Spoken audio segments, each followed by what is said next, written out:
Hi friends, good morning. Today we'll discuss the important GK and current affairs topics related to DSC exam. So మనకి ఏపీలోని DSC notification release అయినటువంటి సంగతి మనందరికీ తెలిసిందే. So ఈ exam కు సంబంధించి డిఎస్సి ఎగ్జామ్ కు సంబంధించి చాలా మంది ఆస్పిరెంట్స్ మన లక్ష్యాన్ ఇన్స్టిట్యూట్ కాల్ చేసి సో ఈ జీకే అండ్ కరెంట్ అఫైర్స్ అన్నది ఏ విధంగా ప్రిపేర్ అవ్వాలి, ఎంత డ్యూరేషన్ ప్రిపేర్ అవ్వాలి, మెయిన్లీ ఏ టాపిక్స్ ప్రిపేర్ అవ్వాలని చాలా మంది అడగడం జరుగుతూ ఉందండి. సో అటువంటి అభ్యర్థులందరినీ కూడా దృష్టిలో పెట్టుకొని ఈ వీడియో చేయడం జరుగుతూ ఉంది. సో ఫస్ట్ ఆఫ్ ఆల్ ఎంత డ్యూరేషన్ ప్రిపేర్ అవ్వాలి, సో ఇంపార్టెంట్ గా ఏ కరెంట్ అఫైర్స్, ఏ స్టాక్ జీకే ప్రిపేర్ అవ్వాలి అన్న దాని మీద అవగాహన కల్పించేందుకు ఈ వీడియో అండి. సో ఫస్ట్ ఆఫ్ ఆల్ మనకి దీనిలో ఉన్నటువంటి జీకే లేదా కరెంట్ అఫైర్స్ యొక్క వెయిటేజ్ చూసినట్లయితే, డిఎస్సిలో ఉన్నటువంటి వెయిటేజ్ చూసినట్లయితే మనకి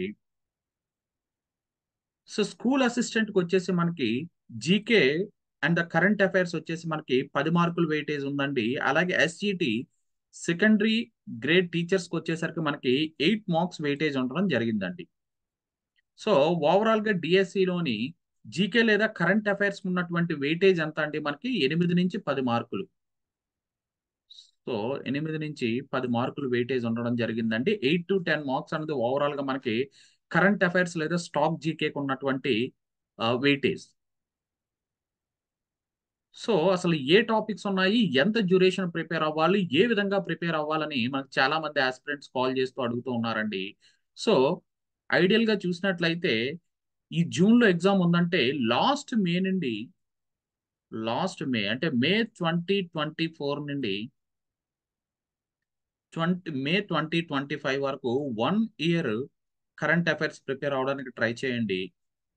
2025 సో మే 2024 నుంచి మే 2025 వరకు 1 ఇయర్ డ్యూరేషన్ ఉన్నటువంటి కరెంట్ అఫైర్స్ ప్రిపేర్ అవడానికి ట్రై చేయండి. సో టైం కన్స్ట్రైంట్స్ ఉండి మేము అంత లాంగ్ డ్యూరేషన్ ప్రిపేర్ అవ్వలేము అనుకున్న వాళ్ళకి లాస్ట్ 6 మంత్స్ కంటే అట్లీస్ట్ జాన్ టు మే వరకు ప్రిపేర్ అవడానికి ట్రై చేయండి. జాన్ 2025 టు ఇప్పుడు ఉన్నటువంటి మే 2025 వరకు ఈ last 5 to 6 months at least 6 months current affairs ని ప్రిపేర్ అవడానికి ట్రై చేయండి. సో జనరలీ అయితే 1 ఇయర్ ప్రిఫర్ చేయండి అని చెప్తామండి. సో ఇన్ కేస్ ఎగ్జామ్ దగ్గర పడుతూ ఉంది కనుక ఇంకా ఆల్మోస్ట్ మనకి 1 మంత్ టైం ఉంది. సో ఇప్పుడు అవన్నీ కూడా మేము ప్రిపేర్ అవ్వలేము అనుకున్న వాళ్ళకి at least last 6 months current affairs prepare అవడానికి ట్రై చేయండి. సో అది ఏ విధంగా ప్రిపేర్ అవ్వాలంటే మనం డిస్కస్ చేద్దాము. సో ఫస్ట్ ఆఫ్ ఆల్ ఎంత డ్యూరేషన్ ప్రిపేర్ అవ్వాలన్న దాని మీద ఒక అవగాహన మీకు వచ్చింది అనుకుంటాను. సో నెక్స్ట్ వచ్చేసరికి అసలు ఇంపార్టెంట్ కరెంట్ అఫైర్స్ టాపిక్స్ ఏంటి? సో చాలా మంది చూస్తున్నానండి, చాలా మంది ఆస్పిరెంట్స్ కాల్ చేసిన వాళ్ళకి లేదా జనరల్ గా మనకి ఆఫ్లైన్ లో ఇన్స్టిట్యూట్ కి వచ్చి కలిసిన వాళ్ళు అడిగినప్పుడు సో కరెంట్ అఫైర్స్ అన్నది ఏ టాపిక్స్ ప్రిపేర్ అవుతున్నారు, ఏ విధంగా ప్రిపేర్ అవుతున్నారు అని వాళ్ళని అడిగినప్పుడు చాలా మంది జస్ట్ 8 మార్క్సే కదా లేదా 8 to 10 మార్క్సే కదా, సో స్కూల్ అసిస్టెంట్ కి అయితే 10 మార్కులు లేదా ఎస్జిటికి అయితే 8 మార్కులు, సో దీన్ని నెగ్లెక్ట్ చేయడం జరుగుతుంది. ఎందుకంటే వాస్ట్ సిలబస్ ఉందండి. సో ఈ కరెంట్ అఫైర్స్ 8 మార్కుల కోసం లేదా 10 మార్కుల కోసం మేము ఇది చదువుకుంటూ కూర్చుంటే మాకు చాలా మార్క్స్ అన్నది అక్కడ ఈ సబ్జెక్ట్స్ లోని లాస్ అయ్యేటటువంటి అవకాశం ఉంది అని చెప్పి చాలా మంది నెగ్లెక్ట్ చేయడం జరుగుతూ ఉందండి. సో యాక్చువల్ గా అయితే అది స్మార్ట్ ప్రిపరేషన్ కాదండి. సో 8 మార్కులైనా 10 మార్కులైనా 1 మార్క్ అయినా చాలా చాలా ఇంపార్టెంట్. సో అందువల్ల కరెంట్ అఫైర్స్ అన్నది సింప్లిఫై చేసి ఏ విధంగా ప్రిపేర్ అవ్వాలి అని చెప్పి నేను ఇక్కడ చెప్పడం జరుగుతూ ఉందండి. సో వీటిలో కూడా అందుకే ఇంపార్టెంట్ టాపిక్స్ తీసుకోవడం జరిగిందండి. కరెంట్ అఫైర్స్ ని అగైన్ మీకు ఉన్నటువంటి వాటిల్లోనే అగైన్ కొన్ని ఇంపార్టెంట్ ఏరియాస్ ని ఎక్కువగా ప్రీవియస్ క్వశ్చన్స్ చూసినట్లయితే లేదా ప్రెసెంట్ ట్రెండ్స్ ఇతరత్ర ఏపీపీఎస్సి కానీ లేదా ఇతర బోర్డ్స్ కానీ కండక్ట్ చేసినటువంటి ఆ ఎగ్జామ్స్ ట్రెండ్ చూసినట్లయితే ఎక్కువగా ఏ ఏ అంశాలను కవర్ చేసేటటువంటి అవకాశం ఉంది అని చెప్పి కొన్ని టాపిక్స్ తీసుకోవడం జరిగిందండి. వాటిలో ఏంటంటే కొన్ని ఇంపార్టెంట్ ఆపరేషన్స్. సో మన ఏపీ గవర్నమెంట్ కావచ్చు లేదా ఇండియన్ గవర్నమెంట్ కావచ్చు, ఇది చేపట్టినటువంటి ఇంపార్టెంట్ ఆపరేషన్స్ అన్నది ఒకటి ముఖ్యమైన భాగం అండి మన కరెంట్ అఫైర్స్ లోని. అలాగే ఇంపార్టెంట్ అవార్డ్స్ కూడా చాలా ఎక్కువగా మనల్ని అడిగేటటువంటి అవకాశాలు ఉన్నాయి. సో వీటిలోని రీసెంట్ గా కరెంట్ అఫైర్స్ లో ఉన్నవి తీసుకొని మీకు ఎక్స్ప్లెయిన్ చేయడం జరుగుతూ ఉందండి. సో కరెంట్ అఫైర్స్ ద్వారా మన స్టాటిక్ పార్ట్ కి ఏ విధంగా వెళ్ళాలి, సో కరెంట్ అఫైర్స్ లో ఉన్నటువంటి ఒక అంశాన్ని పట్టుకొని మనం ఏ విధంగా బోత్ ఇటు స్టాటిక్ డైనమిక్ పార్ట్ ని అలాగే స్టాటిక్ పార్ట్ ని రెండింటిని ఏ విధంగా కవర్ చేయొచ్చు అని చెప్పి మనం ఇక్కడ డిస్కస్ చేద్దామండి. సో ముందుగా ఇంపార్టెంట్ అంశాలను చూసినట్లయితే, సో ఇంపార్టెంట్ ఆపరేషన్స్ ఒకటి, ఇంపార్టెంట్ అవార్డ్స్ ఒకటి, అలాగే స్లోగన్స్. సో ప్రముఖ వ్యక్తులు ఎవరైతే మనకి ఆ, ఈ ఫ్రీడమ్ ఫైటర్స్ ఎవరైతే ఉన్నారో, సో అటువంటి వ్యక్తులు ఇచ్చినటువంటి స్లోగన్స్ కానీ, లైక్ డూ ఆర్ డై అన్నది ఈ స్లోగన్ ఎవరిచ్చారు? Mahatma Gandhi. You give me blood, I will give freedom అని చెప్పి ఈ స్లోగన్ పలికినటువంటి వ్యక్తి ఎవరు? నేతాజీ సుభాష్ చంద్రబోస్. సో ఇలా డిఫరెంట్ వ్యక్తులు. సో వాళ్ళ స్లోగన్స్ అన్నది మనకి చాలా ఇంపార్టెంట్ అండి. అలాగే సింబల్స్. సో ఇంపార్టెంట్ సింబల్స్, చిహ్నాలు అన్నది కూడా మనకి చాలా ఇంపార్టెంట్ అండి. సో అలాగే రీసెంట్ కరెంట్ అఫైర్స్ లో ముందుగా మీరు కరెంట్ అఫైర్స్ లో లాస్ట్ 6 months గా లేదా లాస్ట్ 1 year గా కరెంట్ అఫైర్స్ లో ఏదైతే ఉందో, ఇప్పుడు నేను చెప్పినటువంటి అంశాలు ఇంపార్టెంట్, ఈ ఏదైతే ఉన్నాయో మనకి ఈ అంశాలన్నింటిలో కూడా కరెంట్ అఫైర్స్ లో ఉన్నది మీరు ఎక్కువగా చదవడానికి ప్రాధాన్యత ఇవ్వండి. ఎందుకంటే వాడు కూడా ఎక్కువగా ఇటీవల కాలంలో ఏదైతే న్యూస్ లో ఎక్కువగా ఉందో వాటి మీద అడిగేటటువంటి ఛాన్సెస్ ఎక్కువగా ఉంటాయి. సో అలాగే స్టాక్ జీకే అనేది ఆల్రెడీ మీరు చదివే ఉంటారు. లైక్ ఇంపార్టెంట్ డేట్స్ అని, సో ఇంపార్టెంట్ ఇయర్స్ అని, సో నేషనల్ క్యాపిటల్స్ కావచ్చు, సో కంట్రీస్ వాటి క్యాపిటల్స్, సో ఇలాగా ఆల్రెడీ మీరు చదివే ఉంటారు. సో ఎక్కువగా స్టాక్ జీకే కన్నా కరెంట్ అఫైర్స్ కి ఎక్కువగా ప్రాముఖ్యత ఇవ్వడానికి ట్రై చేయండి. సో ఇటీవల ట్రెండ్స్ చూసినట్లయితే ఏ ఎగ్జామ్ లోనైనా కూడా ఎక్కువగా మనకి కరెంట్ అఫైర్స్ ఓరియంటెడ్ గా క్వశ్చన్స్ అడుగుతూ ఉన్నాడండి. సో అలాగే ఇంపార్టెంట్ స్లోగన్స్, అలాగే ఇంపార్టెంట్ సింబల్స్ కవర్ చేయడానికి ట్రై చేయండి. అలాగే important committee and commissions. So ఇటీవల కాలంలో బోత్ అటు మనకి యూనియన్ గవర్నమెంట్ కావచ్చు లేదా స్టేట్ గవర్నమెంట్ ఫామ్ చేసినటువంటి ఇంపార్టెంట్ కమిటీ అండ్ కమిషన్స్ ఏమున్నాయి? So important dates and years. Largely ఇదంతా మనకి స్టాటిక్ పార్టే ఉంటుందండి. Important dates and years. అలాగే ఇంటర్నేషనల్ ఆర్గనైజేషన్ ఇటీవల ఏపీపీఎస్సీ నిర్వహించినటువంటి గ్రూప్ 2 చూసినట్లయితే ఇంపార్టెంట్ డేస్ అండ్ ఇయర్స్ మీద మనకి I think around 3 to 4 questions వచ్చాయండి. For example NHRC, National Human Rights Commission అన్నది ఎప్పుడు దీన్ని ఎస్టాబ్లిష్ చేశారు అన్నదానికి మనకి 1993. సో దీని గురించి అడగడం జరిగిందండి. సో అలాగే జమ్మూ కాశ్మీర్ లో మనకి ఏదైతే రీఆర్గనైజేషన్, సో అక్కడ ఉన్నటువంటి రిపీల్ చేసిన తర్వాత మనకి ఏదైతే జమ్మూ కాశ్మీర్ యాక్ట్ ఉందో ఆ రిపీల్ చేసిన తర్వాత మనకి, సో అది ఎప్పటి నుంచి అమల్లోకి వచ్చింది? రిపీల్ చేసిన తర్వాత మనకు ఓవరాల్ గా జమ్మూ కాశ్మీర్ ఇండియాలో కలిపిన ఆ ఆ యొక్క ఆ, ఇది మనకి జమ్మూ కాశ్మీర్ లో కలిసినటువంటి అది ఎప్పటి నుంచి మనకు అమల్లోకి వచ్చింది అని ఐ థింక్ ఎగ్జాక్ట్ నాకు గుర్తులేదండి. సో ఆ రిలేటెడ్ గా మన క్వశ్చన్ అడగడం జరిగింది. సో 2019 నుంచి మనకి ఆ యాక్ట్ అనేది అక్కడ ఇంప్లిమెంట్ అవ్వడం జరుగుతూ ఉంది. సో ఇలాగ ఇంపార్టెంట్ డేట్స్ అండ్ ఇయర్స్ సంబంధించి ఇటీవల కాలంలో మనకి ఎక్కువగా క్వశ్చన్స్ అడుగుతూ ఉన్నాడండి. దట్టు ఏపీపీఎస్సీలోనే ఇటీవల ఈ ట్రెండ్ అనేది మనం చూడడం జరుగుతూ ఉంది. రీసెంట్ గా గ్రూప్ 2 లోనే ఈ టైప్ ఆఫ్ క్వశ్చన్స్ అడగడం జరిగింది. అలాగే ఇంటర్నేషనల్ ఆర్గనైజేషన్స్. సో ఓవరాల్ గా ప్రపంచంలో ఉన్నటువంటి ఇంపార్టెంట్ సంస్థలన్నీ కూడా ఏమేమి ఉన్నాయి అనేది ఒక లిస్ట్ అవుట్ చేసి పెట్టుకోండి. ఫర్ ఎగ్జాంపుల్ ఇటీవల వరల్డ్ ట్రేడ్ ఆర్గనైజేషన్ అనేది మనకి ఎక్కువగా వార్తల్లో ఉంది. సో వరల్డ్ ట్రేడ్ ఆర్గనైజేషన్ ఇటీవల ట్రంప్ గారు విధిస్తున్నటువంటి టారిఫ్స్ కి ఎక్కువగా రియాక్ట్ అవ్వడం జరుగుతూ ఉంది. సో వరల్డ్ ట్రేడ్ ఆర్గనైజేషన్ అంతా మనకి ఎక్కువగా వార్తల్లో ఉంది. అలాగే యుఎన్ఎస్సి, ఐక్యరాజ్య సమితి భద్రతా మండలి కూడా ఇటీవల మనకు వార్తల్లో ఉందండి. సో లాస్ట్ జాన్ కి 30 years కంప్లీట్ చేసుకోవడం జరిగిందండి. సో యుఎన్ఎస్సి, సో అందువల్ల కూడా మనకి ఎక్కువగా వార్తల్లో ఉంది. సో ఇలా ఇంటర్నేషనల్ ఆర్గనైజేషన్స్ లో కూడా ఇటీవల కాలంలో ఎక్కువగా వార్తల్లో ఏమున్నాయి అన్న దాని మీద ఎక్కువగా కాన్సన్ట్రేషన్ చేయడానికి ట్రై చేయండి. అలాగే ఓవరాల్ గా ఐక్యరాజ్య సమితిలో ఉన్నటువంటి ఇంపార్టెంట్ ప్రిన్సిపల్ ఆర్గాన్స్ ఏమున్నాయి, సో ఐక్యరాజ్య సమితి కింద పనిచేస్తున్నటువంటి ఆర్గనైజేషన్స్ ఏమున్నాయి అన్నది కూడా చూసుకోండి. అలాగే ఇంపార్టెంట్ పీపుల్, రీసెంట్ గా కరెంట్ అఫైర్స్ లో ఉన్నటువంటి వ్యక్తులకి, ముఖ్యమైన వ్యక్తులు ఎవరైతే ఉన్నారో వాళ్ళ గురించి తెలుసుకోవడానికి ట్రై చేయండి. ఫర్ ఎగ్జాంపుల్ సి కర సి కరుణ్ నాయర్ అన్న వ్యక్తి ఇటీవల మనకి ఎక్కువగా వార్తల్లో ఉండడం జరిగిందండి. సో దేనికి అంటే ఇటీవల 'కేసరి 2' మూవీ రిలీజ్ అవ్వడం ఐ థింక్ రిలీజ్ అవ్వలేదనుకుంటాను. జస్ట్ అక్షయ్ కుమార్.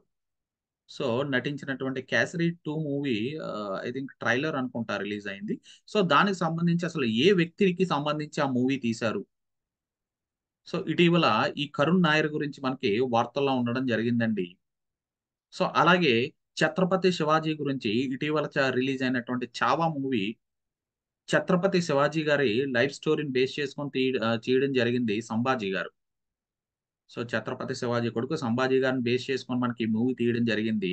సో ఆ కాంటెక్స్ట్‌లో మనకి ఔరంగజేబ్‌కి సంబంధించినటువంటి సమాధి మహారాష్ట్రలో ఉండడం జరిగింది. సో అక్కడ కొంత అల్లర్లు గూడా మనకి ఇటీవల రేకెత్తడం జరిగింది. సో ఆ కాంటెక్స్ట్‌లో మనకి ఓవరాల్‌గా 'ఛత్రపతి శివాజీ' గురించి మనకి ఎక్కువగా న్యూస్‌లో ఉండడం జరిగిందండి.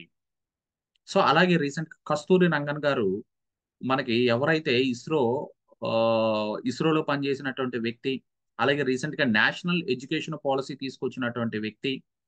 సో, అలాగే వెస్టర్న్ ఘాట్స్‌కి సంబంధించినటువంటి ఒక హై లెవెల్ కమిటీ వేసినటువంటి ఆ హై లెవెల్ కమిటీకి చైర్మన్‌గా పనిచేసినటువంటి వ్యక్తి కస్తూరి రంగన్ గారు. సో, ఆయన ఇటీవల చనిపోవడం జరిగింది. సో, ఆ వ్యక్తి గురించి ఇటీవల వార్తల్లో ఉంది. సో, ఇలా ఇటీవల వార్తల్లో ఉన్నటువంటి ప్రముఖుల గురించి తెలుసుకోవడానికి ట్రై చేయండి.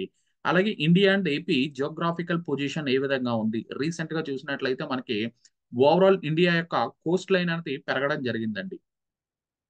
సో, అదెందువల్ల పెరిగిందంటే నిజానికి కోస్ట్ లైన్ పెరగలేదు. అక్కడ మనం యూజ్ చేసినటువంటి మెథడాలజీస్ చేంజ్ చేయడం వల్ల మనకి 1970 ఇదివరకు మనకి 1970లో ఉన్నటువంటి మెథడాలజీస్‌ని మనం దాని ద్వారా కాలిక్యులేట్ చేసినప్పుడు ఓవరాల్‌గా మనకెంతొచ్చిందండి 7,516 కిలోమీటర్లు మనకి ఇండియా యొక్క కోస్ట్ లైన్ రావడం జరిగింది.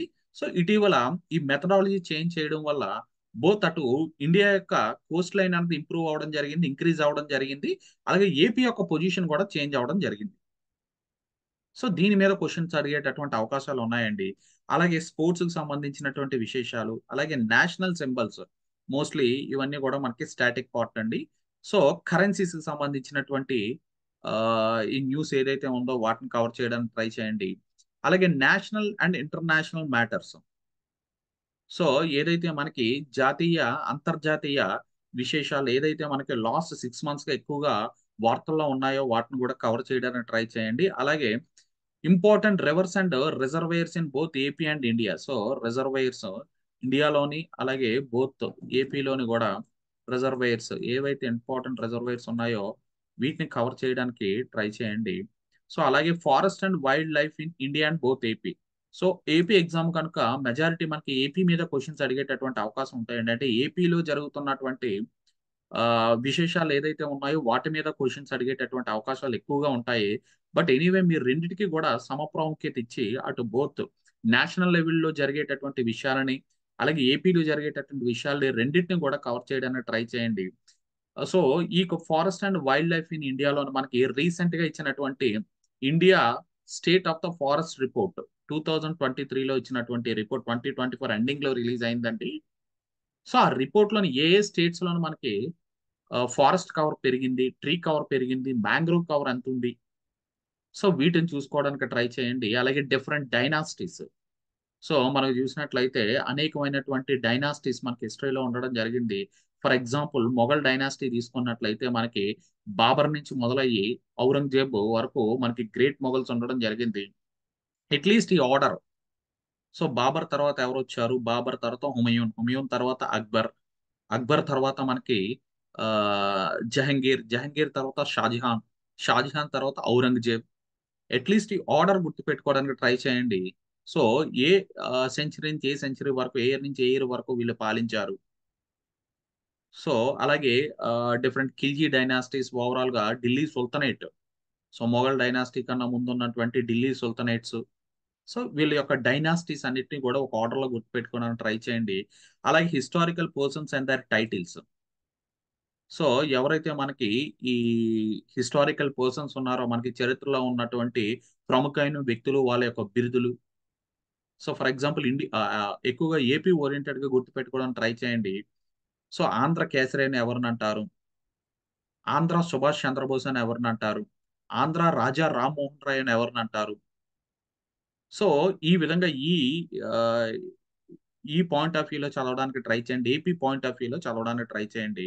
అలాగే ఇంపార్టెంట్ ట్రావెల్స్ మనకి చరిత్రలోని చాలా మంది యాత్రికులు చైనా నుంచి కావచ్చు, వెనిస్ నుంచి కావచ్చు, మొరాకో నుంచి కావచ్చు, పోర్చుగీస్ నుంచి కావచ్చు, మనకి మెడివల్ ఇండియాలోని, ఏన్షియంట్ ఇండియాలోని అలాగే మోడర్న్ ఇండియాలోని డిఫరెంట్ ట్రావెలర్స్ అనేది ఇండియాకి రావడం జరిగిందండి. సో, వాళ్ళ యొక్క ఆర్డర్ ఏ డైనాసిటీ టైం అప్పుడు, ఏ రాజు టైం అప్పుడు ఎవరొచ్చారు? ఏ దేశం నుంచొచ్చారు? సో, ఇటీవల కాలంలోని ఈ ఆర్డర్ ఒకటి అడుగుతూ ఉన్నాడండి. Chronological order. సో, ముందెవరో వచ్చారు, వెనక ఎవరొచ్చారు. అంటే ఎవరి తర్వాత ఎవరొచ్చారు అని. సో, అలాగే ఇంకోటేంటంటే ఏ రాజు సమయంలోని వీళ్ళు ఇండియాకొచ్చారు. So, for example 'Marco Polo' ఉన్నారంటే మనకి రాణి రుద్రమ్మదేవి టైం అప్పుడు రావడం. సో, అలాగే మనకి 'ఇబాన్ బటూటా' వచ్చేసి 'ఇబాన్ బటూటా' మనకి చరిత్రలోని సారీ 'మొహమ్మద్ బిన్ తుగ్లక్' టైమ్ అప్పుడు రావడం. సో, 'డొమింగో పోజ్' వచ్చేసరికి మనకి 'కృష్ణదేవరాయ' టైమ్ అప్పుడు మనకి ఇండియాకి రావడం. సో, ఎక్కడి నుంచొచ్చారు? 'డొమింగో పోజ్' పోర్చుగీస్ నుంచొచ్చారు. సో, 'మార్కో పోలో' మనకి ఐ థింక్ మొరాకో నుంచి 'ఇబాన్ బటూటా' మొరాకో నుంచొచ్చారండి. సో, ఇలా డిఫరెంట్ ట్రావెలర్స్ ఎవరు ఏ రాజు టైమ్ అప్పుడు మన ఇండియాకొచ్చారు. సో, వాళ్ళ టైమ్ లైన్ ఏంటి అనేది గుర్తుపెట్టుకోవడానికి ట్రై చేయండి. అలాగే స్టాటిక్ పార్ట్‌లో మనకి solar systems. So, order of planets గుర్తుపెట్టుకోండి. అలాగే ఇటీవల వార్తల్లో ఉన్నటువంటి ప్లానెట్స్‌ని గుర్తుపెట్టుకోండి. సో, అలాగే పాపులర్ వార్స్. సో, ఏదైతే మనకి ఈ ప్రముఖమైనటువంటి యుద్ధాలున్నాయి చరిత్రలో మెయిన్‌లీ ఏపీ రిలేటెడ్ వాటిని గుర్తుపెట్టుకోవడానికి ట్రై చేయండి. అలాగే important social reforms and movements. So, ఈ కాంటాక్ట్స్‌లోని సోషల్ రిఫార్మ్స్ అండ్ మూవ్‌మెంట్స్ అనేది ఇండియాలో ఏం జరిగాయి? అలాగే ఆహ్, ఇక్కడ ఏపీలో కూడా ఏం జరిగాయని గుర్తుపెట్టుకోవడానికి ట్రై చేయండి. ఓవరాల్‌గా ఐఎన్‌సి సో, 1885లోనే ఐఎన్‌సి మనం స్టార్ట్ అవ్వడం జరిగింది. Indian national Congress. సో, దాంతో పాటు మొదలైనటువంటి ఇతర పార్టీలేంటి? సో, తర్వాతొచ్చినటువంటి మనకి ఈ బ్రిటిష్ గవర్నర్ జనరల్స్ ఆర్డర్ ఏంటి? ఎవరి తర్వాత ఎవరొచ్చారు? సో, అరౌండ్ ఒక 20 ఇంపార్టెంట్ గవర్నర్ జనరల్స్ ఉంటారండి. సో, లైక్ లార్డ్ కర్జన్ లాంటి వాళ్ళు, లార్డ్ రిప్పన్ ఇలాంటి వ్యక్తులు కొంతమంది important governor generals William Bentinck. So, వాళ్ళు తీసుకొచ్చినటువంటి రిఫార్మ్స్ ఏంటి? సో, ఎవరి టైమ్ అప్పుడు ఏ రిఫార్మ్స్ తీసుకొచ్చారు? So, overall banking system, 5 year plans అలాగే నీతి ఆయోగ్. ఇటీవల నీతి ఆయోగ్ అనేది చాలా ఎక్కువగా వార్తల్లో ఉంటుందండి. సో, నీతి ఆయోగ్ అనేది ఎప్పుడు తీసుకొచ్చారు? 2014లోని మనకి ప్లానింగ్ కమిషన్ రద్దు చేసి మనకి నీతి ఆయోగ్‌ని తీసుకురావడం జరిగిందండి. సో, నీతి ఆయోగ్ గురించి తెలిసిపెట్టుకోండి. అలాగే fundamental rights, duties and DPSP directive principles of state policy. So, మనకి బేసిక్స్ అండి ఇవి పాలిటీలోని. సో, ప్రాథమిక హక్కులు, ప్రాథమిక విధులు, so, DPSP directive principles of state policy. So, ఆదేశిక సూత్రాలు అంటాం తెలుగులోని. సో, ఇవన్నీ కూడా మనకి ఏ ఆర్టికల్ నుంచి ఏ ఆర్టికల్ వరకు ఉన్నాయి. ఏ ఆర్టికల్ దేని గురించి ప్రస్తావిస్తుంది. సో, ఓవరాల్‌గా పాలిటీలోని మనకి ప్రెసిడెంట్ గురించి, సో, వైస్ ప్రెసిడెంట్ గురించి, వైస్ ప్రెసిడెంట్ అండి ఇది. VIC vice president. అలాగే పార్లమెంట్ గురించి ఓవరాల్‌గా తెలిసిపెట్టుకోండి. అలాగే ఇండియన్ జ్యుడిషియరీ. ఇటీవల ఇండియన్ జ్యుడిషియరీ యొక్క యాక్టివిజం పెరుగుతుంది అని చెప్పి చాలా మంది క్రిటిక్స్ మనకు అనేకమైనటువంటి ఆర్టికల్స్ వస్తూ ఉన్నాయండి. సో, జ్యుడిషియరీ అనేది అటు లెజిస్లేషన్‌లోని, ఇటు ఎగ్జిక్యూటివ్‌లోని రెండిట్లో కూడా ఇన్వాల్వ్ అవుతూ ఉంది. సో, రీసెంట్‌గా చూసినట్లయితే మీరు తమిళనాడు గవర్నర్ దగ్గర పెండింగ్ ఉన్నటువంటి బిల్స్ అన్నిటిని గూడా తమిళనాడు గవర్నరే గాదు, అటు ప్రెసిడెంట్ ఆఫ్ ఇండియా దగ్గర ఉన్నటువంటి బిల్స్ అన్నిటిని కూడా సో, తమిళనాడు గవర్నమెంట్ బిల్స్ ఏదైతే ఉన్నాయో వాటిని సుప్రీం కోర్ట్ ఆర్టికల్ 142 ఉపయోగించి పాస్ చేయడం జరిగిందండి. సో, యాక్చువల్లీ ఇది ఎవరు చేయాల్సిన పని అటు లెజిస్లేచర్ లేదా ఎగ్జిక్యూటివ్ చేయాల్సిన పని. సో, ఈ పనిని ఇటీవల సుప్రీం కోర్ట్ అన్నది ఆర్టికల్ 142ను ఉపయోగించి ఈ పని చేయడం జరిగిందండి. సో, ఇక్కడ ఆర్టికల్ 142 ఉపయోగం ఏంటి? సో, దీని యొక్క ఇంపార్టెన్స్ ఏంటి అన్నది తెలిసిపెట్టుకోండి. సో, ఇలాంటి ఆర్టికల్స్ మీద మనం క్వెషన్ అడిగేటటువంటి అవకాశం ఉంటుంది. So, states and their capitals largely ఇదంతా కూడా మనకి స్టాటిక్ పార్ట్ అండి. అలాగే types of blood, vitamins and hormones ఇవన్నీ కూడా మన స్టాటిక్ పార్ట్. మీరు ఇప్పటి వరకు ఏ మెటీరియల్ అయితే ఫాలో అయ్యారో జీకేకి సో, దాన్ని కంటిన్యూ చేయండి. ప్రెజెంట్ మెటీరియల్స్ ఏమి మార్చొద్దు. కరెంట్ అఫైర్స్‌కి మాత్రం మీరు రీసెంట్‌గా అంటే మీరు ఆల్రెడీ చదివి ఉంటే అదే మెటీరియల్ ఫాలో అవ్వండి. లేదంటే లైక్ షైన్ ఇండియా లాంటిది గాని, సో, విజేత కాంపిటీషన్స్ లాంటిది గాని, సో, ఏదైనా మీకు నచ్చినటువంటి ఈజీగా అర్థమయ్యే విధంగా లాస్ట్ 6 మంత్స్‌గా ఏం కరెంట్ అఫైర్స్ వచ్చాయి. సో వాటిని ఫాలో అవ్వడానికి ట్రై చేయండి. అలాగే updates in science and technology. So రీసెంట్‌గా అనేకమైనటువంటి మిసైల్స్‌ని ఇండియా అన్నది టెస్ట్ చేయడం జరుగుతూ ఉందండి. సో ఆత్మ నిర్భర్ భారత్‌లో భాగంగా చాలా మిసైల్స్‌ని ఇండియా అన్నది ఓన్‌గా తయారు చేసుకోవడం జరుగుతూ ఉంది. సో సైన్స్ అండ్ టెక్నాలజీలో వస్తున్నటువంటి ఈ మార్పులన్నిటిని గూడా రీసెంట్‌గా లాస్ట్ 6 మంత్స్‌గా ఏ విధమైనటువంటి మిసైల్స్ వచ్చాయి. ఏదో ఓవరాల్‌గా సైన్స్ అండ్ టెక్నాలజీలో వచ్చినటువంటి ఇన్నోవేషన్స్ కావచ్చు. సో వీటన్నిటి గురించి గూడా కొంత ఇన్ఫర్మేషన్ తెలిసిపెట్టుకోండి. అలాగే రీసెంట్‌గా ఔటర్ స్పేస్ అన్నది మనకి ఎక్కువగా వార్తల్లో ఉంది. సో డిఫెన్స్‌లో వస్తున్నటువంటి అప్డేట్స్. సో ఇవన్నీ గూడా మనకి ఇంపార్టెంట్ టాపిక్స్ అండి. సో ఎగ్జామ్‌కి మేజర్‌గా అడిగేటటువంటి అవకాశం ఉన్నటువంటి టాపిక్స్. సో ఈ టాపిక్స్ అన్నిటి మీద గూడా మీరు ఆల్రెడీ ప్రిపేర్ అయితున్నటువంటి మెటీరియల్ ఉంటే ఆ మెటీరియల్‌ని ఫాలో అవ్వండి. లేదంటే మీరు అదర్ బుక్స్ లైక్ ఆహ్, మీ మేబీ ఇన్‌స్టిట్యూట్ ఇచ్చిన వాళ్ళు మీ ఏదైతే కోచింగ్ తీసుకున్నటువంటి ఇన్‌స్టిట్యూషన్ ఉందో వాళ్ళు ఇచ్చినటువంటి మెటీరియల్ కరెంట్ అఫైర్స్‌కి సో అప్‌డేటెడ్‌గా ఉంటే అది ఫాలో అవ్వండి. లేదంటే other books like shine India లాంటిది గాని, విజేత కాంపిటీషన్స్ వాటెవర్ మీకు ఏది కంఫర్టబుల్‌గా ఉంటే అది ఫాలో అవ్వడానికి ట్రై చేయండి. సో కొన్ని ఇంపార్టెంట్ మనం చూసినట్లయితే సో ఏ విధంగా చదవాలి? సో ప్రెజెంట్ ఈ టాపిక్స్ అన్ని డిస్కస్ చేయడం జరిగింది. అసలు ఈ టాపిక్స్ ఇంకా లోతుకెళ్ళి మనం ఏ విధంగా చదవాలని చూసినట్లయితే ఫర్ ఎగ్జాంపుల్ ఇక్కడ ఇంపార్టెంట్ ఆపరేషన్స్ గురించి మనం చదువుతున్నప్పుడు ఏ విధంగా వీటి మీద ఫోకస్ చేయాలి అని చెప్పి మనం చూసినట్లయితే, ఇంపార్టెంట్ ఆపరేషన్స్ ఇప్పుడు ప్రెజెంట్ మనకి వార్తల్లో ఉన్నది operation Sindoor. So, operation Sindoor దేని కొరకు లాంచ్ చేశారు? సో, దాని యొక్క పర్పస్ ఏంటన్నది ఇంపార్టెంట్. సో, దేని కొరకు లాంచ్ చేశారు? రీసెంట్‌గా జమ్మూ కాశ్మీర్‌లో ఏదైతే ఇండియన్ టూరిస్ట్‌ల మీద జరిగినటువంటి పహల్గామ్ ఏరియాలో ఇండియన్ టూరిస్ట్‌ల మీద పాకిస్తాన్‌కి సంబంధించినటువంటి ఉగ్రవాద సంస్థలు సో, లైక్ జైష్ ఈ మహమ్మద్ లాంటిది గాని, సో, ఇతరత్రా ఉగ్రవాద సంస్థలు ఏదైతే అక్కడ ఉన్నటువంటి టూరిస్టులని హతమార్చడం జరిగిందో, దాన్ని రిటాలియేట్ చేస్తూ ఇటీవల మనం ఆపరేషన్ సింధూర్ అన్నదాన్ని లాంచ్ చేయడం జరిగింది. సో, ఎప్పుడు లాంచ్ చేసాం? మనకి ఈ ఇయర్‌లోని మనకు 2025లోని రీసెంట్‌గా దీన్ని లాంచ్ చేయడం జరిగిందండి. సో, దీన్ని బేస్ చేసుకొని ఆపరేషన్ సింధూర్ అనేది ఇటీవల వార్తల్లో ఉంది. సో, దీని గురించి తెలుసుకుంటూ దీని యొక్క ఇతర ఆపరేషన్స్ ఏ విధమైనటువంటి ఆపరేషన్స్ ఇదివరకు ఆల్రెడీ మన ఇండియా లాంచ్ చేసింది అన్నది మీకు స్టాటిక్ పార్ట్.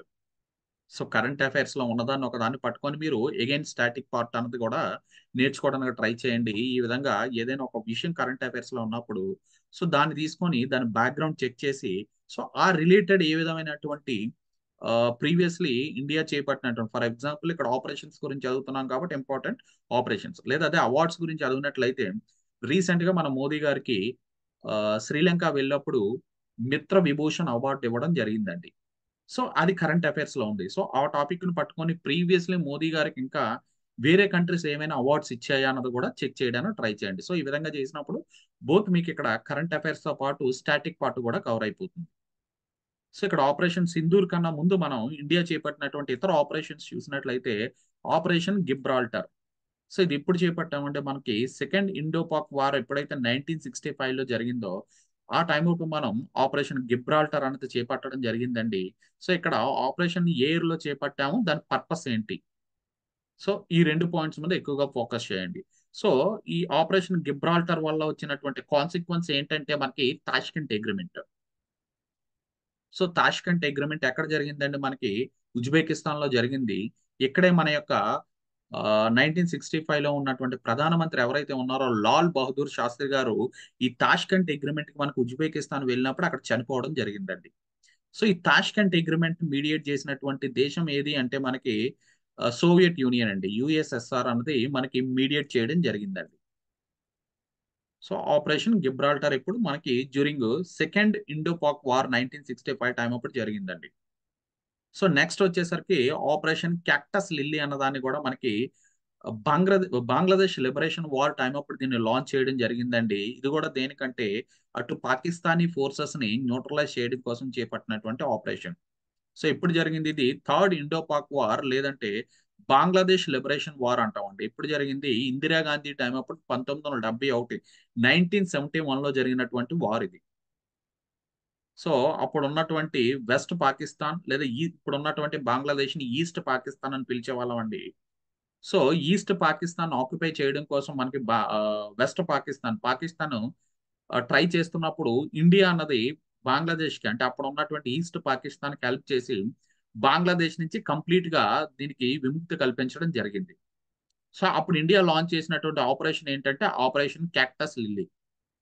సో అడగొచ్చు, Indo Pak war, third Indo Pak war లేదా 1971 లో జరిగినటువంటి ఇండో పాక్ వార్, లేదంటే బాంగ్లా లిబరేషన్ వార్ టైం అప్పుడు ఇండియా లాంచ్ చేసినటువంటి ఆపరేషన్ ఏంటి? Operation cactus lily. సో ఎందుకంటే ఇటీవల సింధూర్ అన్న ఆపరేషన్ మనకు వార్తల్లో ఉంది కనుక దాని గురించి అడుగుతాడని చెప్పి మనం ఎక్స్పెక్ట్ చేయొచ్చు. కానీ దాన్ని బేస్ చేసుకొని మనకి ఈవెన్ స్టాటిక్ పార్ట్ ప్రీవియస్ జరిగినటువంటి ఆపరేషన్స్ కూడా మనల్ని అడిగేటటువంటి ఛాన్సెస్ అధికంగా ఉన్నాయండి. సో నెక్స్ట్ వచ్చేసరికి ఆపరేషన్ మేఘ్దూత్. ఆపరేషన్ మేఘ్దూత్ అన్నది మనం ఎప్పుడు లాంచ్ చేసామండి? 1984 లోని సియాచిన్ గ్లేషియర్ ఆక్యుపై చేయడం కోసం లాంచ్ చేసినటువంటి ఆపరేషన్ అండి. సో సియాచిన్ గ్లేషియర్ అనేది ప్రెసెంట్ ఇప్పటికి కూడా మనకి one of the highest battle field అండి. సో దీన్ని ఆక్యుపై చేయడం కోసం 1984 లోని పాకిస్తాన్ ట్రై చేస్తుంది అని చెప్పి ముందుగానే మనం తెలుసుకొని ఆ సియాచిన్ గ్లేషియర్ ని ఇండియా ఆక్యుపై చేయడం కోసం లాంచ్ చేసినటువంటి ఆపరేషన్ మేఘ్దూత్. సో ఎందుకు ఇది ఇంపార్టెంట్? సియాచిన్ గ్లేషియర్ అంటే one of the world's highest point అండి ఇది. సో ఆ పాయింట్ మీద ఉన్నప్పుడు మనకి ఈ ఏదైతే శత్రు స్థావరాలు మనకి ఇంకా దిగువన ఉన్నటువంటి స్థావరాలన్నీ కూడా మనకి క్లియర్ గా కనిపించడం జరుగుతుంది. సో దానివల్ల ఏంటంటే మన యొక్క సెక్యూరిటీ అనేది పెరగడం జరుగుతుంది. మన సెక్యూరిటీని మరింత పెంపొందించుకునేందుకు ఈ సియాచిన్ గ్లేషియర్ అన్న ఆ పాయింట్ అనేది మనకు చాలా ఇంపార్టెంట్. సో దీన్ని పాకిస్తాను ఎప్పుడైతే ఆక్యుపై చేయాలని ప్లాన్ వేసిందో దానికన్నా ముందే ఇండియా వెళ్ళి ఆపరేషన్ మేఘ్దూత్ అన్న ఆపరేషన్ ని చేపట్టి ఈ యొక్క సియాచిన్ గ్లేషియర్ ని సొంతం చేసుకోవడం జరిగింది. నెక్స్ట్ వచ్చేసరికి 1999 లో జరిగినటువంటి కార్గిల్ వార్ కి మనం లాంచ్ చేసిన ఆపరేషన్ ఏంటంటే ఆపరేషన్ విజయ్. సో ఇప్పటికీ కూడా ఎవ్రీ ఇయర్ మనం కార్గిల్ వార్ లో చనిపోయినటువంటి ఈ వీర సైనికులు ఎవరైతే ఉన్నారో వాళ్ళ కోసం మనం విజయ్ దివాస్ జరుపుకుంటూ ఉంటామండి every year. So Kargil war time అప్పుడు ఇండియా లాంచ్ చేసినటువంటి ఆపరేషన్ ఏంటి? ఆపరేషన్ విజయ్. సో దాని తర్వాత మనకి 2016 లోని ఏదైతే మన ఆర్మీ సోల్జర్స్ ఎవరైతే ఉన్నారో వాళ్ళ ఉన్నటువంటి ఈ స్థావరాల మీద పాకిస్తాన్ అటాక్ చేసినప్పుడు ఇండియా లాంచ్ చేసినటువంటి సర్జికల్ స్ట్రైక్స్ ఏంటంటే ఉరి అటాక్. ఎప్పుడు? 2016 లో. జస్ట్ మీరు క్రోనాలజికల్ ఆర్డర్ గుర్తుపెట్టుకోండి, దాని పర్పస్ ఏంటో గుర్తుపెట్టుకోండి. ఎక్కువగా మరీ డీప్ గా వెళ్ళిపోకుండా మీకు ఉన్నటువంటి ప్రెసెంట్ ఇన్ టైంలోని మీరు జస్ట్ ఆపరేషన్స్ ఏంటి, వాటి యొక్క పర్పస్ ఏంటి, క్రోనలాజికల్ ఆర్డర్, దేని తర్వాత ఏ ఆపరేషన్ జరిగింది, సో అది ఎందుకు జరిగింది అన్నది ఈ పాయింట్స్ గుర్తుపెట్టుకోవడానికి ట్రై చేయండి. సో సర్జికల్ స్ట్రైక్ ఉరి అటాక్ అని 2016 లో జరిగింది. అలాగే మనకి ఫిబ్రవరి 14న 2019 లో జరిగినటువంటి పుల్వామా అటాక్ కి మనం ఇండియా అనేది బాలాకోట్ ఎయిర్ స్ట్రైక్ చేయడం జరిగింది. సో 40 మంది సిఆర్పిఎఫ్ జవాన్లు వెళ్తున్నటువంటి క్యాన్వాని వీళ్ళు ఆ, పాకిస్తాన్ కి సంబంధించినటువంటి తీవ్రవాది ఆ, ఈ ఆ వెహికల్ ని పేల్చేయడంతో మనకి పుల్వామా అటాక్ అక్కడ జరిగిందండి. సో దాన్ని రిటాలియేట్ చేస్తే ఇండియా అనేది బాలాకోట్ ఎయిర్ స్ట్రైక్ 2019 లోనే లాంచ్ చేయడం జరిగింది. సో నెక్స్ట్ వచ్చేసరికి అదర్ కోవర్ట్ ఆపరేషన్స్ ఏమి ఉన్నాయని చూసినట్లయితే అన్అఫీషియల్ గా జరిగినటువంటి కోవర్ట్ ఆపరేషన్స్ అండి. సో ఆపరేషన్ జింజర్ అనేది 2011 లో జరిగిందండి. సో ఇండియన్ గవర్నమెంట్ అన్అఫీషియల్ గా చేసినటువంటి రిమైనింగ్ ఏదైతే ఉందో ఆపరేషన్ మ్యాగ్దూత్ కానీ, క్యాక్టస్ లిల్లీ కానీ, ఆపరేషన్ సింధూర్ కానీ, ఇవన్నీ ఓపెన్ గా ఇండియన్ గవర్నమెంట్ అనేది మనకు చెప్పడం జరిగిందండి. బట్ అన్అఫీషియల్ గా కొన్ని ఆపరేషన్స్, కోవర్ట్ ఆపరేషన్స్ జరిగాయండి సీక్రెట్ గాను. ఆపరేషన్ జింజర్ అనేది 2011 లో జరిగింది. సో దేని కొరకు జరిగిందంటే ఎల్ఓసిని ఎల్ఓసి దగ్గర ఏదైతే పాకిస్తాన్ చేస్తున్నటువంటి చర్యలు ఉన్నాయో వాటిని ఖండించడం కోసం జరిగినటువంటి ఆపరేషన్ జింజర్ 2011 లో జరిగిందండి. అలాగే ఆపరేషన్ కబడ్డీ అనేది 2001 లోని ఇండియన్ గవర్నమెంట్ చేపట్టినటువంటి, ఇండియన్ ఆర్మీ చేపట్టినటువంటి ఆపరేషన్ అండి. సో ఇది కూడా సేమ్ అండి. ఏదైతే ఎల్ఓసి దగ్గర ఉన్నటువంటి ఈ చెక్ పాయింట్స్ ని పాకిస్తాన్ ఆక్యుపై చేయడానికి ట్రై చేస్తుందో వాటిని అడ్డుకట్ట వేసేందుకు చేపట్టినటువంటి ఆపరేషన్ కబడ్డీ. సో ఇవన్నీ రీసెంట్ గా వచ్చినటువంటి సింధూర్ ఆపరేషన్ రిలేటెడ్, అంటే ఇండియన్ డిఫెన్స్ పరంగా వచ్చినటువంటి ఆపరేషన్స్. సో అలా కాకుండా మనకి ఈవెన్ డిజాస్టర్స్ టైం అప్పుడు కూడా మనకి చాలా ఆపరేషన్స్ అనేది ఇండియా చేపట్టడం జరిగిందండి. ఫర్ ఎగ్జాంపుల్ రీసెంట్ గానే ఆపరేషన్ బ్రహ్మ అన్నదాన్ని ఇండియా చేపట్టడం జరిగిందండి. దేని కొరకు చేపట్టింది ఆపరేషన్ బ్రహ్మ అన్నది రీసెంట్ గా మ్యాన్మార్ లో ఏదైతే ఎర్త్‌క్వేక్ వచ్చిందో ఆపరేషన్ బ్రహ్మ. సో మన పొరుగునే ఉన్నటువంటి దేశము ఆపరేషన్ బ్రహ్మ. సో మ్యాన్మార్ దేశంలో రీసెంట్ గా ఏదైతే ఎర్త్‌క్వేక్ వచ్చిందో ఆ ఎర్త్‌క్వేక్ లోని ఎవరైతే విక్టిమ్స్ ఉన్నారో బాధితులు ఉన్నారో వాళ్ళందరినీ ఆదుకునేందుకు ఇండియన్ గవర్నమెంట్ పంపించినటువంటి ఫుడ్ లేదా మెడికల్ అలాగే ఇతరత్ర వాళ్ళకి కావాల్సినటువంటి సప్లైస్ అన్నీ కూడా. సో ఒక హెల్పింగ్ నేచర్ తో పంపించినటువంటి ఈ ఆపరేషన్ ఏంటి అంటే ఆపరేషన్ బ్రహ్మ. సో దేనికి ఇటీవల మ్యాన్మార్‌లో వచ్చినటువంటి ఈ యొక్క ఎర్త్‌క్వేక్ ఏదైతే ఉందో, భూకంపం ఏదైతే ఉందో దాన్ని ఇండియా అంటే ఒక హ్యుమానిటేరియన్ గ్రౌండ్స్‌లోను ప్రతిస్పందిస్తూ చేపట్టినటువంటి కార్యక్రమం మనకి ఆపరేషన్ బ్రహ్మ. సో ఈ విధంగా అడగొచ్చు. ఇటీవల ఆపరేషన్ బ్రహ్మ అనేది వార్తల్లో ఉంది. అది దేనికి సంబంధించింది? లేదంటే ఇటీవల మ్యాన్మార్‌లో జరిగినటువంటి గు భూ భూకంపం ఎర్త్‌క్వేక్ ఏదైతే ఉందో దాన్ని ఇండియా ఏ విధంగా రియాక్ట్ అయింది? ఏ ఆపరేషన్ పేరుతోని ఇటీవల వాళ్ళకి సహాయం అందించింది? ఆపరేషన్ బ్రహ్మ. సో, అలాగే మీరు చూసినట్లయితే 2022లోనే మనకి ఆపరేషన్ కావేరి గూడా ఇండియన్ గవర్నమెంట్ చేపట్టడం జరిగిందండి. Operation OP, operation Kaveri. So, Kaveri అన్నది దేనికి చేపట్టాం మనం? సో, సూడాన్‌లో ఉన్నటువంటి ఇండియన్స్ ఎవరైతే ఉన్నారో సూడాన్‌లోని మనకి 2022లోని అక్కడ ఉన్నటువంటి పారామిలిటరీ ఫోర్సెస్‌కి అలాగే ఇతరత్రా గవర్నమెంట్ ఫోర్సెస్‌కి మధ్య ఒక సివిల్ వార్ రావడం జరిగిందండి. సో, ఆ సివిల్ వార్‌కి వల్ల అక్కడ ఉన్నటువంటి సివిలియన్స్ ఎవరైతే ఉన్నారో వాళ్ళు చాలా భయంకరమైనటువంటి పరిస్థితులు ఎదుర్కోవాల్సినటువంటి పరిస్థితి రావడం జరిగింది. సో, ఆ కాంటాక్స్‌లో అక్కడ ఉన్నటువంటి ఇండియన్స్‌ని ఇండియాకి తీసుకురావడం కోసం ఇండియన్ గవర్నమెంట్ చేపట్టినటువంటి కార్యక్రమం ఏంటి అంటే ఆపరేషన్ ఏంటంటే ఆపరేషన్ కావేరి. ఎప్పుడు చేపట్టారంటే 2002. సో, దేని కొరకు చేపట్టారంటే మనకి ప్రీవియస్ ఎగ్జామ్స్‌లో అడిగాడండి ఇది. సో, సూడాన్‌లో ఉన్నటువంటి ఇండియన్స్‌ని వెనక్కి తీసుకురావడం కోసం ఇండియన్ గవర్నమెంట్ చేపట్టినటువంటి కార్యక్రమం ఆపరేషన్ కావేరి. సో, అలాగే రీసెంట్‌గా జరిగినటువంటి ఆపరేషన్స్ మనకి ఇదే విధంగా ఇండియన్స్‌ని తీసుకురావడం కోసం రీసెంట్‌గా ఇజ్రాయెల్, ఉక్రెయిన్ వార్ మనకు మొదలైనప్పుడు ఇజ్రాయెల్‌లో ఉన్నటువంటి ఇండియన్స్‌ని ఇండియాకి వెనక్కి తీసుకురావడం కోసం ఇండియన్ గవర్నమెంట్ చేపట్టింది operation Vijay. So, sorry Ajay. Operation Vijay అన్నది మనం అక్కడ ఇండో పాక్ వార్‌కి సంబంధించిందండి. ఆపరేషన్ అజయ్ అన్నది రీసెంట్‌గా ఇజ్రాయెల్ నుంచి ఇండియన్స్‌ని తీసుకురావడం కోసం ఇండియన్ గవర్నమెంట్ చేపట్టినటువంటి కార్యక్రమం ఆపరేషన్ అజయ్. సో, అలాగే ఉక్రెయిన్ నుంచి తీసుకురావడం కోసం ఉక్రెయిన్‌లో ఉన్నటువంటి ఇండియన్స్‌ని వెనక్కి తీసుకురావడం కోసం రీసెంట్‌గా రష్యా, ఉక్రెయిన్ వార్ జరుగుతున్నప్పుడు మనకి అక్కడ ఉన్నటువంటి ఉక్రెయిన్‌లో ఉన్నటువంటి ఇండియన్స్‌ని తీసుకురావడం కోసం ఆపరేషన్ గంగా అన్నది చేపట్టడం జరిగిందండి. ఆపరేషన్ గంగా. సో, ఇక్కడ ఆపరేషన్ గుర్తుపెట్టుకోండి. అది ఏ దేశం నుంచి ఇండియన్స్‌ని వెనక్కి తీసుకురావడం కోసం చేపట్టినటువంటి కార్యక్రమం గుర్తుపెట్టుకోండి. అలాగే రీసెంట్‌గా ఆఫ్ఘనిస్తాన్‌ని తాలిబాన్స్ ఆక్యుపై చేసినప్పుడు అక్కడ ఉన్నటువంటి ఇండియన్స్‌ని వెనక్కి తీసుకురావడం కోసం చేపట్టింది ఆపరేషన్ దేవి శక్తి. ఆపరేషన్ దేవి శక్తి. ఆపరేషన్ డీవీఏ అండి. దేవి శక్తి. దేవి శక్తి. సో, ఎక్కడి నుంచి? ఆఫ్ఘనిస్తాన్‌లోని మనకి రీసెంట్‌గా ఎప్పుడైతే తాలిబాన్స్ ఇక్కడ అటాక్ చేశారో, తాలిబాన్స్ ఆక్యుపై చేశారో, అక్కడున్నటువంటి వ్యక్తుల్ని ఇండియాకి తీసుకురావడం కోసం ఇండియా చేపట్టినటువంటి ఆపరేషన్ దేవి శక్తి. సో, ఈ విధంగా ఈ ఒక్క ఆపరేషన్ సింధూర్ అన్నది వార్తల్లో ఉంది కనుక దాని బ్యాక్‌గ్రౌండ్‌కి వెళ్లి మీరు ఇతరత్ర ఆపరేషన్స్ అనేది ఇండియా ఎప్పుడు చేపట్టింది? ఏ ఇయర్‌లో చేపట్టింది? ఏ పేరుతో చేపట్టింది ఆపరేషన్స్ వాటి పర్పస్ ఏంటి అన్నది ఒకసారి తెలుసుకోవడానికి ట్రై చేయండి.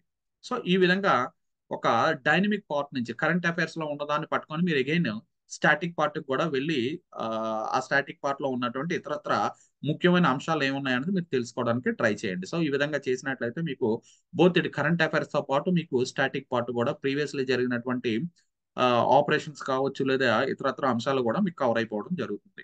సో, అలాగే రీసెంట్‌గా ఇంపార్టెంట్ అవార్డ్స్ కేటగరీ కూడా మనకి ఎక్కువగా వార్తల్లో ఉందండి. సో, ఇటీవల ఎందుకు వార్తల్లో ఉందంటే, రీసెంట్‌గా మన యొక్క ప్రైమ్ మినిస్టర్ గారు ఆహ్, ఈ శ్రీలంక వెళ్ళడం జరిగిందండి. సో, శ్రీలంక అనేది మిత్ర విభూషణ్ అవార్డ్ ఇవ్వడం జరిగింది. సో, ఈ కాంటెక్స్ట్‌లో అవార్డ్స్ అనే కేటగరీ మనకి ఎక్కువగా వార్తల్లో ఉందండి.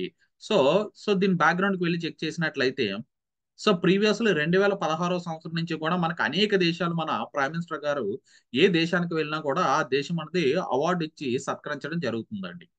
సో అలాగే మన ప్రెసిడెంట్ ఆఫ్ ఇండియా కూడా ఇటీవల ఏ దేశానికి వెళ్ళా కూడా ఆవిడకి కూడా ఆ దేశం అనేది అవార్డు ఇచ్చి సత్కరించడం జరుగుతుంది. సో ఈ కాంటాక్ట్స్ లో మనకి ఐదర్ ప్రెసిడెంట్ ఆఫ్ ఇండియాకి కానీ లేదు అంటే ప్రధానమంత్రికి కానీ ఇచ్చినటువంటి అవార్డ్స్ మీద క్వశ్చన్ అడిగేటటువంటి ఛాన్స్ ఉందండి. సో దీంతో పాటు ఇతరత్ర అవార్డ్స్ కూడా చూసుకోండి. కానీ ఎక్కువగా వీటి మీద కూడా మనకు క్వశ్చన్స్ అడిగేటటువంటి అవకాశం ఉంది. సో వీటి యొక్క స్టాటిక్ పార్ట్ మీరు చూసినట్లయితే ఈ మిత్ర విభూషణ్ అవార్డు అనేది ఇటీవల వార్తల్లో ఉంది కనుక దీని గురించి తెలుసుకొని సో ప్రీవియస్లీ ఇటువంటి అవార్డ్స్ మన మోదీ గారికి ఏ విధమైనటువంటి అవార్డ్స్ వచ్చాయి, ఏ ఇయర్ లో వచ్చాయి, ఏ దేశం ఇచ్చింది అనే ఈ 3 పాయింట్లు తెలుసుకోవడానికి ట్రై చేయండి. మనకి ఆర్డర్ ఆఫ్ అబ్దుల్లా అజీజ్ అనే అవార్డు రీసెంట్ మీన్స్ 2016 లో మనకి సౌదీ అరేబియా ఇవ్వడం జరిగిందండి. సో ఇక్కడ అవార్డు పేరు గుర్తుపెట్టుకోండి. అబ్దుల్ అజీజ్ అవార్డు ఎవరు ఇచ్చారు అంటే మనకి ఏ దేశం ఇచ్చింది అని అడిగినట్లయితే సౌదీ అరేబియా. ఎవరికి ఇచ్చారు? మోదీ గారికి. ఇవన్నీ మోదీ గారికి వచ్చినటువంటి అవార్డ్స్ అండి. సో ఏ ఇయర్ లో ఇచ్చారంటే 2016 లో ఇచ్చారని గుర్తుపెట్టుకోండి. ఐదర్ క్రొనాలజికల్ ఆర్డర్ అయినా అడగొచ్చు మీకు ఇచ్చినటువంటి అవార్డ్స్ ని. లేదు అంటే ఏ దేశం అవార్డు ఇచ్చింది అని అడగొచ్చు. సో అలాగే order of Amanullah Khan award మనకి ఆఫ్ఘనిస్తాన్ ఇది కూడా మనకి 2016 లో ఇవ్వడం జరిగిందండి. So order of the state of Palestine award మనకి పాలస్తీనా ఇవ్వడం జరిగిందండి 2018. సో ఈ విధంగా అవార్డు పేరులోనే మనకి దేశం పేరు ఉన్నప్పుడు ఇది గుర్తుపెట్టుకోవడం ఈజీ అవుతుంది. సో మీరు ప్రత్యేకంగా గుర్తుపెట్టుకోవాల్సింది ఏంటి అంటే ఇక్కడ మనకి రెండు కూడా డిఫరెంట్ గా ఉన్నవి. ఇద్దరు కంట్రీ నేమ్, సో అవార్డు పేరు ఏదైతే డిఫరెంట్ గా ఉన్నాయో వాటిని గుర్తుపెట్టుకోవడానికి ట్రై చేయండి. So for example order of Zayed award ఎవరు ఇచ్చారు అంటే యుఏఈ ఇచ్చింది. సో ఎప్పుడు ఇచ్చింది? 2019. సో డేట్ మీరు ప్రిసైజ్ గా గుర్తుపెట్టుకోలేకపోయినా అప్రాక్సిమేట్లీ ఆ డేట్ ఏ ఇయర్ లో వచ్చిందని గుర్తుపెట్టుకోవడానికి ట్రై చేయండి. సో ఆర్డర్ ఆఫ్ జాయిద్ అనేది మనకి యుఏఈ ఇచ్చింది. ప్రెసిడెంట్ సారీ మన యొక్క ప్రైమ్ మినిస్టర్ నరేంద్ర మోదీ గారికి ఏ ఇయర్ లో ఇచ్చింది? 2019 లోనే. So order of renaissance award మనకి బహ్రైన్ దేశం ఇచ్చిందండి. ఇది కూడా 2019 లో అవార్డు ఇవ్వడం జరిగింది. So legion of merit award మనకి యునైటెడ్ స్టేట్స్ ఇవ్వడం జరిగిందండి. అమెరికా 2020లోని అవార్డు ఇవ్వడం జరిగింది. సో నెక్స్ట్ వచ్చేసరికి ఆర్డర్ ఆఫ్ ఫిజీ అనేది మనకి ఫిజీ దేశం ఇవ్వడం జరిగింది. సో ఇది 2023లో అవార్డు ఇవ్వడం జరిగింది. ఆర్డర్ ఆఫ్ లగో అవార్డు మనకి పప్వా న్యూగినియా దేశం ఇవ్వడం జరిగిందండి. ఇది 2023. ఇందులో చాలా దేశాలు మనకి ఈ విధంగా ఒక హైయెస్ట్ వాళ్ళ దేశంలో ఉన్నటువంటి హైయెస్ట్ సివిలియన్ అవార్డ్స్ ని ఒక దేశ ప్రధానికి ఇవ్వడం మొదటిసారండి. దట్టు అది మన ఇండియన్ ప్రైమ్ మినిస్టర్ కి రావడం అనేది చాలా సిగ్నిఫికెంట్ గా కూడినటువంటి విషయం. చాలా ప్రాముఖ్యత కలిగినటువంటి విషయం. సో అందువల్ల మనం ఈ అవార్డ్స్ గుర్తుపెట్టుకోవాల్సిన అవసరం ఎంతైనా ఉందండి. సో ఆర్డర్ ఆఫ్ నైల్ అనేది మనకి ఈజిప్ట్ దేశం ఇవ్వడం జరిగిందండి. సో ఇక్కడ మీరు గుర్తుపెట్టుకోవచ్చు నైల్ నది అనేది మనకి ఈజిప్ట్ లోని ఉంటుంది కనుక ఈ అవార్డు పేరు కూడా మీరు ఈజీగా గుర్తుపెట్టుకోవచ్చు. ఇది ఎప్పుడు వచ్చిందండి? 2023లోని. So legion of honour award మనకి ఫ్రాన్స్ దేశం ఇవ్వడం జరిగింది. ఎప్పుడు ఇచ్చిందండి? 2023లో. ఆర్డర్ ఆఫ్ ఆనర్ వచ్చేసరికి గ్రీస్. సో ఈ విధంగా కన్ఫ్యూజన్ ఉన్నటువంటి అవార్డ్స్ మీద ఎక్కువగా క్వశ్చన్స్ అడిగేటటువంటి అవకాశం ఉంటుంది. లీజియన్ ఆఫ్ ఆనర్ వచ్చేసరికి ఫ్రాన్స్ దేశం ఇవ్వడం జరిగిందండి. సో ఇటీవల మన ఫ్రాన్స్ దేశం నుంచి రఫేల్ యుద్ధ విమానాలు, రఫేల్ సబ్మెరైన్స్ కూడా మెరైన్ మన మ్యారిటైమ్ కి సంబంధించినటువంటి వెజల్స్ కూడా కొంటూ ఉన్నామంటే ఆ కాంటాక్స్ లో కూడా మన ఫ్రాన్స్ అనేది ఎక్కువగా ఇటీవల వార్తల్లో ఉంది. సో లీజియన్ ఆఫ్ ఆనర్ అనేది ఎవరు ఇచ్చారంటే ఫ్రాన్స్ దేశం ఇవ్వడం జరిగింది 2023లో. అలా ఆర్డర్ ఆఫ్ ఆనర్ అనేది మన గ్రీస్ దేశం ఇవ్వడం జరిగింది.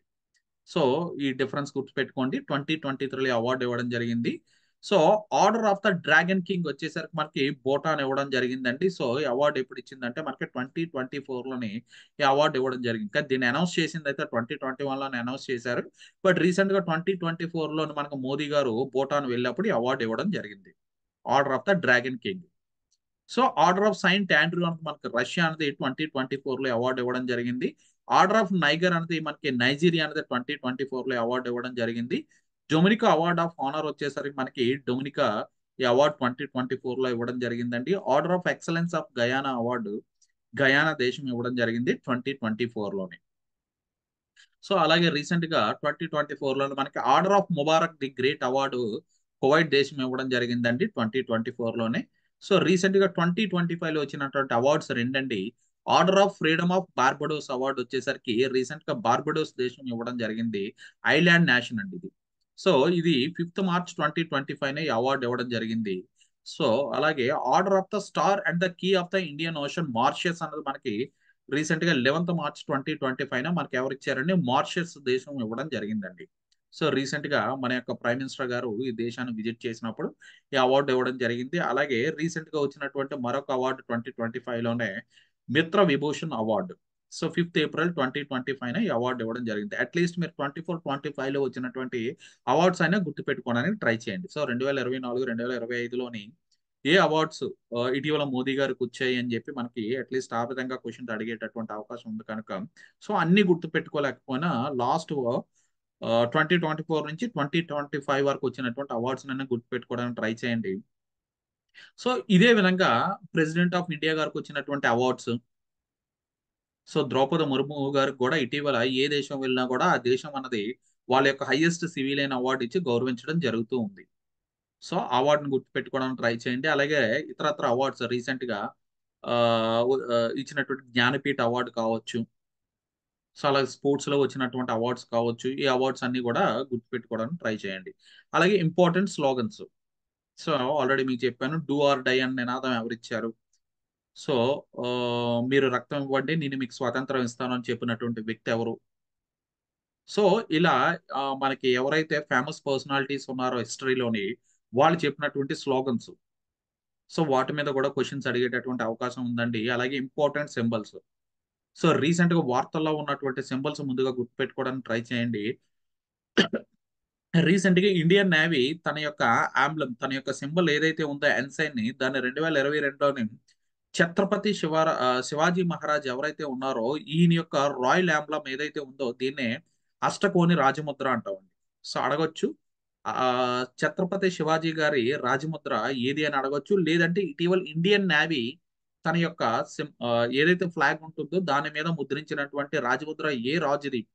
సో ఏ ఏ ఫేమస్ పర్సనాలిటీది అని అడగొచ్చు. గుర్తుపెట్టుకోండి ఛత్రపతి శివాజీ మహారాజు యొక్క రాజముద్ర ఏదైతే ఉందో అష్టకోణ రాజముద్ర అని నేవీ అనేది ఇటీవల దాన్ని ఆ సింబల్ అనేది వీళ్ళు యూజ్ చేయడం జరిగిందండి. సో ఈ విధంగా ఇంపార్టెంట్ సింబల్స్ ఏదైతే ఉన్నాయో మెయిన్‌లీ వార్తల్లో ఉన్నటువంటి సింబల్స్. వాటిని గూడా గుర్తుపెట్టుకోవడానికి ట్రై చేయండి. వాటితో పాటు ఆల్రెడీ స్టాటిక్‌గా ఉన్నటువంటి పార్ట్ జీకేలో ఉన్నటువంటి ఇతరత్రా సింబల్స్ ఏదైతే ఉన్నాయో, సో వాటిని గూడా గుర్తుపెట్టుకోవడానికి ట్రై చేయండి. మెయిన్‌లీ అయితే ఎక్కువ ఇంపార్టెన్స్ కరెంట్ అఫైర్స్‌లో ఏదైతే లాస్ట్ 1 ఇయర్‌లోని లేదా లాస్ట్ 6 మంత్స్‌లోని ఏదైతే ఎక్కువగా వార్తల్లో ఉందో, వాటికి ఎక్కువగా ప్రాధాన్యత ఇవ్వడానికి ట్రై చేయండి. సో అలాగే ఇంపార్టెంట్ కమిటీ అండ్ కమిషన్స్ చూసినట్లయితే ఫర్ ఎగ్జాంపుల్ రీసెంట్‌గా మనకి సైమల్టేనియస్ ఎలక్షన్స్ జమిలీ ఎన్నికలకు సంబంధించి ఒక హై లెవెల్ ఎంపవర్డ్ కమిటీ వేయడం జరిగిందండి. సో దాని అధ్యక్షుడిగా ఉన్నటువంటి వ్యక్తి ఎవరు అని అడగొచ్చు. రామనాథ్ కోవింద్ గారు. సో అలాగే ఈ కమిటీలో ఉన్నటువంటి ఇతర ముఖ్యమైన సభ్యులు ఎవరు అన్నది కూడా ఒకసారి చూసి పెట్టుకోండి. ఫర్ ఎగ్జాంపుల్ మనకి చాలా మంది ప్రముఖులు ఈ కమిటీలో ఉండడం జరిగిందండి. సో ఆ కమిటీ ఏంటి? కమిటీ పర్పస్ ఏంటి? కమిటీలో ఉన్నటువంటి సభ్యులు ఎవరు? సో ఈ విధంగా రీసెంట్‌గా ఇండియన్ గవర్నమెంట్ లేదా ఏపీ గవర్నమెంట్ ఫార్మ్ చేసినటువంటి important committee and commissions. So అలాగే బైఫర్కేషన్ టైమ్ అప్పుడు ఏపీ గవర్నమెంట్ ఫార్మ్ చేసినటువంటి ఈ కమిటీస్ ఏవేవి ఉన్నాయి ఇంపార్టెంట్ కమిటీస్. సో అక్కడ కూడా మనకి హై పవర్ కమిటీస్ అని ఇలా డిఫరెంట్ శ్రీకృష్ణ కమిటీ అని డిఫరెంట్ కమిటీస్ ఉన్నాయి గదా! సో ఆ కమిటీస్ ఏంటి? ఆ కమిటీలో సభ్యులు ఎవరు? ప్రీవియస్‌లీ వీటి మీద క్వెషన్స్ అడిగాడండి. సో ఏపీ గవర్నమెంట్ ఫార్మ్ చేసినటువంటి ఈ యొక్క కమిటీస్ ఏంటి? ఆ కమిటీ యొక్క సభ్యులు ఎవరు? సో అలాగే important dates and years. So important dates mostly ఇదంతా కూడా స్టాటిక్ పార్ట్ అండి. ఇంపార్టెంట్ డేట్స్ గాని, ఇయర్స్ గాని సో ఆల్రెడీ మీకు చెప్పాను కదా! రీసెంట్‌లీగా ఏపీపీఎస్‌సీ నిర్వహించినటువంటి గ్రూప్ 2 ఎగ్జామ్‌లోని మనకి డేట్స్, ఇయర్స్ మీద క్వెషన్స్ అడిగాడండి. సో ఫర్ ఎగ్జాంపుల్ ఎన్‌హెచ్‌ఆర్‌సీ అన్నది మనకి ఎప్పటి నుంచి ఎన్ఫోర్స్‌మెంట్‌కి వచ్చింది 1993. సో అలాగే జమ్మూ కాశ్మీర్ రిపీల్ చేసిన తర్వాత ఈ రిపీల్ యాక్ట్ ఏదైతే ఉందో అది ఎప్పటి నుంచి అమల్లోకి వచ్చింది. సో 2019 నుంచి అమల్లోకి రావడం జరిగింది. సో అలాగే ప్రీవియస్‌లీ మనకి డీమానిటైజేషన్ చేసినటువంటి dates. So 1, Chandrayaan 2, Chandrayaan 3 so అలాగే ఇతను మార్స్ మీదకి వెళ్ళినటువంటి ఎంఓఎం మంగళయాన్ మిషను వీటి యొక్క డేట్స్. సో ఆ యొక్క ఇయర్స్ వాటి యొక్క డేట్స్ వీటి మీద క్వెషన్స్ అడిగాడండి. అవన్నీ కూడా గుర్తుపెట్టుకోవడానికి ట్రై చేయండి. ఫర్ ఎగ్జాంపుల్ ఇంకా ఇతరత్ర డేట్లు చూసినట్లయితే మనకి ఆహ్, వరల్డ్ ఎన్విరాన్మెంట్ డే ఎప్పుడు? జూన్ 5. సో వీటి యొక్క థీమ్స్ మీద కూడా క్వెషన్స్ అడిగేటటువంటి అవకాశం ఉందండి. సో జూన్ 5 అనేది వరల్డ్ ఎన్విరాన్మెంట్ డే అండి మనకి. సో దీన్ని ఎవరు నిర్వహిస్తారంటే every year June 5th environment day కింద మనకి పర్యావరణ దినోత్సవం కింద మనకి UNEP united nations environment programme అనేది మనకి ప్రతి సంవత్సరం కూడా ఎన్విరాన్మెంట్ డే నిర్వహిస్తూ ఉంటుందండి. ఎప్పటి నుంచి 1973 సంవత్సరం నుంచి కూడా ఈ యొక్క యుఎన్ఈపి అనేది మనకి జూన్ 5th పర్యావరణ దినోత్సవం కింద దీన్ని జరుపుకోవడం జరుగుతూ ఉందండి. సో ఈ ఇయర్ జూన్ 5th అనేది మనకి ఎక్కడ జరగబోతుందండి పర్యావరణ దినోత్సవం అనేది హోస్ట్ చేయబోతున్నటువంటి కంట్రీ ఏంటి అంటే మనకి సౌత్ కొరియా అండి. సౌత్ కొరియా అనేది హోస్ట్ చేయబోతుందండి. సో అలాగే ఈ ఇయర్ ఇచ్చినటువంటి థీమ్ ఏంటి అంటే మనకి దీనికి ఎండింగ్ ప్లాస్టిక్ పొల్యూషన్ అండి. సో ఈ విధంగా క్వశ్చన్స్ కూడా అడిగేటటువంటి ఛాన్స్ ఉందండి. 2025ని జూన్ 2025 జూన్ 5th జరుపుకోబోతున్నటువంటి పర్యావరణ దినోత్సవం యొక్క థీమ్ ఏంటి అని అడిగేటటువంటి అవకాశం ఉంది. గుర్తుపెట్టుకోండి, ending plastic pollution. Plastic pollution యొక్క నివారణ లేదా నియంత్రణ అన్నది దీని యొక్క మెయిన్ థీమ్. సో అలాగే ఇతరత్ర important dates like world health day ఇప్పుడు 7th April. So 7th April మనకి అగైన్ బీర్ డే కూడా. సో ఈ విధంగా ఈజీగా గుర్తుంటుందేమో ఆ విధంగా గుర్తుపెట్టుకోవడం ట్రై చేయండి. సో అలాగే ఇతరత్ర నేషనల్ ఓషన్ డే అనేది జూన్ 8th. సో ఇలా ఇంపార్టెంట్ డేట్స్ కానీ ఇయర్స్ కానీ ఏవేవైతే మనకి ఉన్నాయో వాటన్నిటిని కూడా గుర్తుపెట్టుకోవడానికి ట్రై చేయండి. అలాగే నెక్స్ట్ వచ్చేసరికి మనకి important international organizations. For example ఇందాకే మనం మాట్లాడుకున్నాం, డబ్ల్యూటీఓ అనేది ఎక్కువగా వార్తల్లో ఉంది. సో డబ్ల్యూటీఓని ఎప్పుడు ఫామ్ చేశారంటే వరల్డ్ ట్రేడ్ ఆర్గనైజేషన్, ప్రపంచ వాణిజ్య సంస్థ. ఎందుకు ఎక్కువగా వార్తల్లో ఉంది? ట్రంప్ గారు ఏవైతే ఇటీవల దేశాలన్నిటి మీద సుంకాలు విధిస్తున్నారో సో దానికి సంబంధించి మనకి వరల్డ్ ట్రేడ్ ఆర్గనైజేషన్. సో ఈ ట్రేడ్ మొత్తాన్ని కూడా ప్రపంచ దేశాల మధ్య జరుగుతున్నటువంటి ట్రేడ్స్ అన్నిటిని కూడా మనకి ఈ వాణిజ్యాన్ని కంట్రోల్ చేసేటట్టు లేదా వాణిజ్యాన్ని మానిటర్ చేసేటటువంటి సంస్థ ఏంటి? ప్రపంచ వాణిజ్య సంస్థ, వరల్డ్ ట్రేడ్ ఆర్గనైజేషన్. సో అందువల్ల ఇది మనకి ఇటీవల ఎక్కువగా వార్తల్లో ఉందండి. సో వరల్డ్ ట్రేడ్ ఆర్గనైజేషన్ మనకి ఎప్పుడు స్థాపించారంటే 1995 సంవత్సరంలో స్థాపించారండి. ఇయర్స్ కూడా ఇంపార్టెంట్ అండి. ఇందాక మీకు చెప్పాను కదా, ఆల్రెడీ 1993లో ఎన్హెచ్ఆర్సీ అనేది ఎస్టాబ్లిష్ చేశారు. ఎప్పటి నుంచి ఎన్ఫోర్స్మెంట్ లోకి వచ్చింది, ఐ థింక్ ఎప్పుడు ఎస్టాబ్లిష్ చేశారని సంథింగ్ ఈ విధంగా రీసెంట్ గా మనకి గ్రూప్ 2లో క్వశ్చన్ అడగడం జరిగిందండి. సో అందువల్ల డబ్ల్యూటీఓ అనేది మనకి ప్రీవియస్లీ మనకి తెలంగాణ ఎగ్జామ్స్ లో కూడా, నాట్ ఈవెన్ తెలంగాణ కాదు, ఈవెన్ ఆంధ్ర ఎగ్జామ్స్ లో కూడా ఇలా డిఫరెంట్ ఇంటర్నేషనల్ ఆర్గనైజేషన్స్ ఇచ్చి వాటి యొక్క ఇయర్స్ ఇచ్చి క్రొనలాజికల్ ఆర్డర్ లో అరేంజ్ చేయమంటాం, లేదంటే మ్యాచ్ ద ఫాలోయింగ్ చేయమంటాం కూడా జరిగిందండి. సో డబ్ల్యూటీఓ లేదా యుఎన్ఎస్సి, సో వేరొక ఆర్గనైజేషన్ యుఎన్ఈపి, ఇలా డిఫరెంట్ ఆర్గనైజేషన్ ఇంటర్నేషనల్ ఆర్గనైజేషన్స్ ఇచ్చి ఇవి స్థాపించబడినటువంటి సంవత్సరాలు.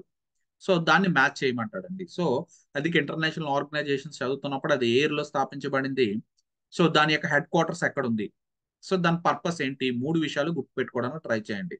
సో 1995లోనే మనకి డబ్ల్యూటీఓ స్థాపించబడిందండి. దీనికన్నా ముందు ఉన్నటువంటి సంస్థ మనకంటే 1995 నుంచి మాత్రమే వాణిజ్యాన్ని మనకి ఆ ఒక మానిటర్ చేయడానికి ఒక సంస్థ ఉందా అంటే లేదండి. దానికన్నా ముందు కూడా మనకి 1948 నుంచి కూడా మనకి వాణిజ్యం, ప్రపంచ వాణిజ్యాన్ని మానిటర్ చేయడానికి లేదా కంట్రోల్ చేయడానికి సంస్థలు ఉన్నాయండి. సో దీనికన్నా ముందు ఉన్నటువంటి సంస్థ ఏంటంటే 1948 నుంచి మనకి 1995 వరకు ఉన్నటువంటి సంస్థ గ్యాట్ అండి, general agreement on trade and tariffs. So ఈ సంస్థ అనేది మనకి 1948 నుంచి 1995 వరకు పనిచేసిందండి. సో 1995లోని ఈ గ్యాట్ ని రద్దు చేసి మనకి డబ్ల్యూటీఓ అన్న దాన్ని ఎస్టాబ్లిష్ చేయడం జరిగిందండి, వరల్డ్ ట్రేడ్ ఆర్గనైజేషన్. సో ఏ అగ్రిమెంట్ ద్వారా దీన్ని తీసుకొచ్చారండి? ఇది important, Marrakesh agreement. Marrakesh agreement, MARRAKESH అండి, మరాకిష్ అగ్రిమెంట్ ద్వారా మనకి దీన్ని తీసుకురావడం జరిగింది. So WTO world trade organisation ఏ అగ్రిమెంట్ ద్వారా స్థాపించబడింది అని చెప్పి మనకి ప్రీవియస్లీ క్వశ్చన్స్ అడిగాడండి కాంపిటేటివ్ ఎగ్జామ్స్ లోనే. మరాకిష్ అగ్రిమెంట్ ద్వారా దీన్ని స్థాపించబడింది. సో దీని యొక్క హెడ్ క్వార్టర్స్ ఎక్కడ ఉంది అని మనం చూసినట్లయితే మనకి జెనీవా, స్విట్జర్లాండ్ లో ఉందండి.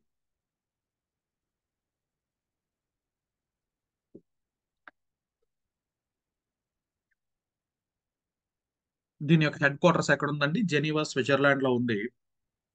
సో అలాగే మనకి ఈ డబ్ల్యూటీఓకి సంబంధించినటువంటి డిస్ప్యూట్ బాడీ ఒకటి ఉందండి, డిస్ప్యూట్ బాడీ.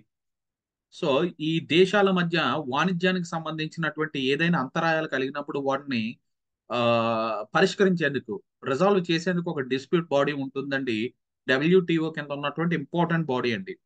సో ఇటీవల డిస్ప్యూట్ బాడీలోని ఎటువంటి అపాయింట్మెంట్స్ జరగట్లేదండి. ఇది డబ్ల్యూటీఓలో ఉన్నటువంటి వరల్డ్ ట్రేడ్ ఆర్గనైజేషన్, ప్రపంచ వాణిజ్య సంస్థలో ఉన్నటువంటి దేశాలన్నీ కూడా ఒక కన్సెన్సస్ బేస్డ్, అన్ని కూడా ఒక మాట మీద ఈ డిస్ప్యూట్ రెజల్యూషన్ బాడీలోని సభ్యులని ఎన్నుకోవడం జరుగుతుందండి. సో దీనికి అమెరికా అనేది ఇటీవల సహకరించకపోవడంతో చాలా కాలంగా డిస్ప్యూట్ రెజల్యూషన్ బాడీలోని మనకి ఈ యొక్క నియామకాలు అనేది వేకెంట్ ఉండడం జరిగిందండి. అది కూడా మనకి ఇటీవల ఎక్కువగా వార్తల్లో ఉందండి. అలాగే ఇతర ఇంటర్నేషనల్ ఆర్గనైజేషన్ చూసినట్లయితే UNSC, United nation security council, ఇది కూడా మనకి ఇటీవల ఎక్కువగా వార్తల్లో ఉందండి. UNSC, United nation security council, UNSC. దీన్ని ఐక్యరాజ్య సమితి భద్రతా మండలి అని పిలుస్తామండి. సో దీనిలోని మొత్తం మనకి 15 దేశాలు ఉంటాయండి. అందులో 5 permanent members, 10 non permanent members ఉంటాయండి. సో ఓవరాల్ గా 5 పర్మనెంట్ మెంబర్స్ ఏంటి అంటే ఇటీవల చాలా సార్లు ఎగ్జామ్స్ లో అడిగాడండి. ఈ 5 పర్మనెంట్ మెంబర్స్ ఏంటి అంటే మనకి ఒకటి US, UK, America, United Kingdom, Britain అండి. ఆ, అలాగే రష్యా, రష్యా అండ్ ఇంకోటి వచ్చేసరికి మనకి ఫ్రాన్స్ అండ్ చైనా అండి. సో ఈ 5 కూడా మనకి పర్మనెంట్ అండి. దీనిలో ఉన్నటువంటి permanent countries France and China, France and China. So దీంతో పాటు మరొక 10 కంట్రీస్ అన్నది మనకి 2 సంవత్సరాలకు ఒకసారి ఎన్నిక అవ్వడం జరుగుతూ ఉంటుందండి ఐక్యరాజ్య సమితి భద్రతా మండలికి. సో ఇండియా అన్నది ఇప్పటి వరకు 8 సార్లు ఎన్నికైందండి. సో లాస్ట్ టైం మనకి 2001 నుంచి 2021, 22వ సంవత్సరంలోని ఈ 2 సంవత్సరాలు కూడా ఇండియా అన్నది 8వ సారి ఈ ఐక్యరాజ్య సమితి భద్రతా మండలిలోని మనకి నాన్ పర్మనెంట్ మెంబర్ కింద ఉండడం జరిగిందండి. ప్రెసెంట్ ఈ పొజిషన్ లో పాకిస్తాన్ ఉందండి మన ఏషియా నుంచి.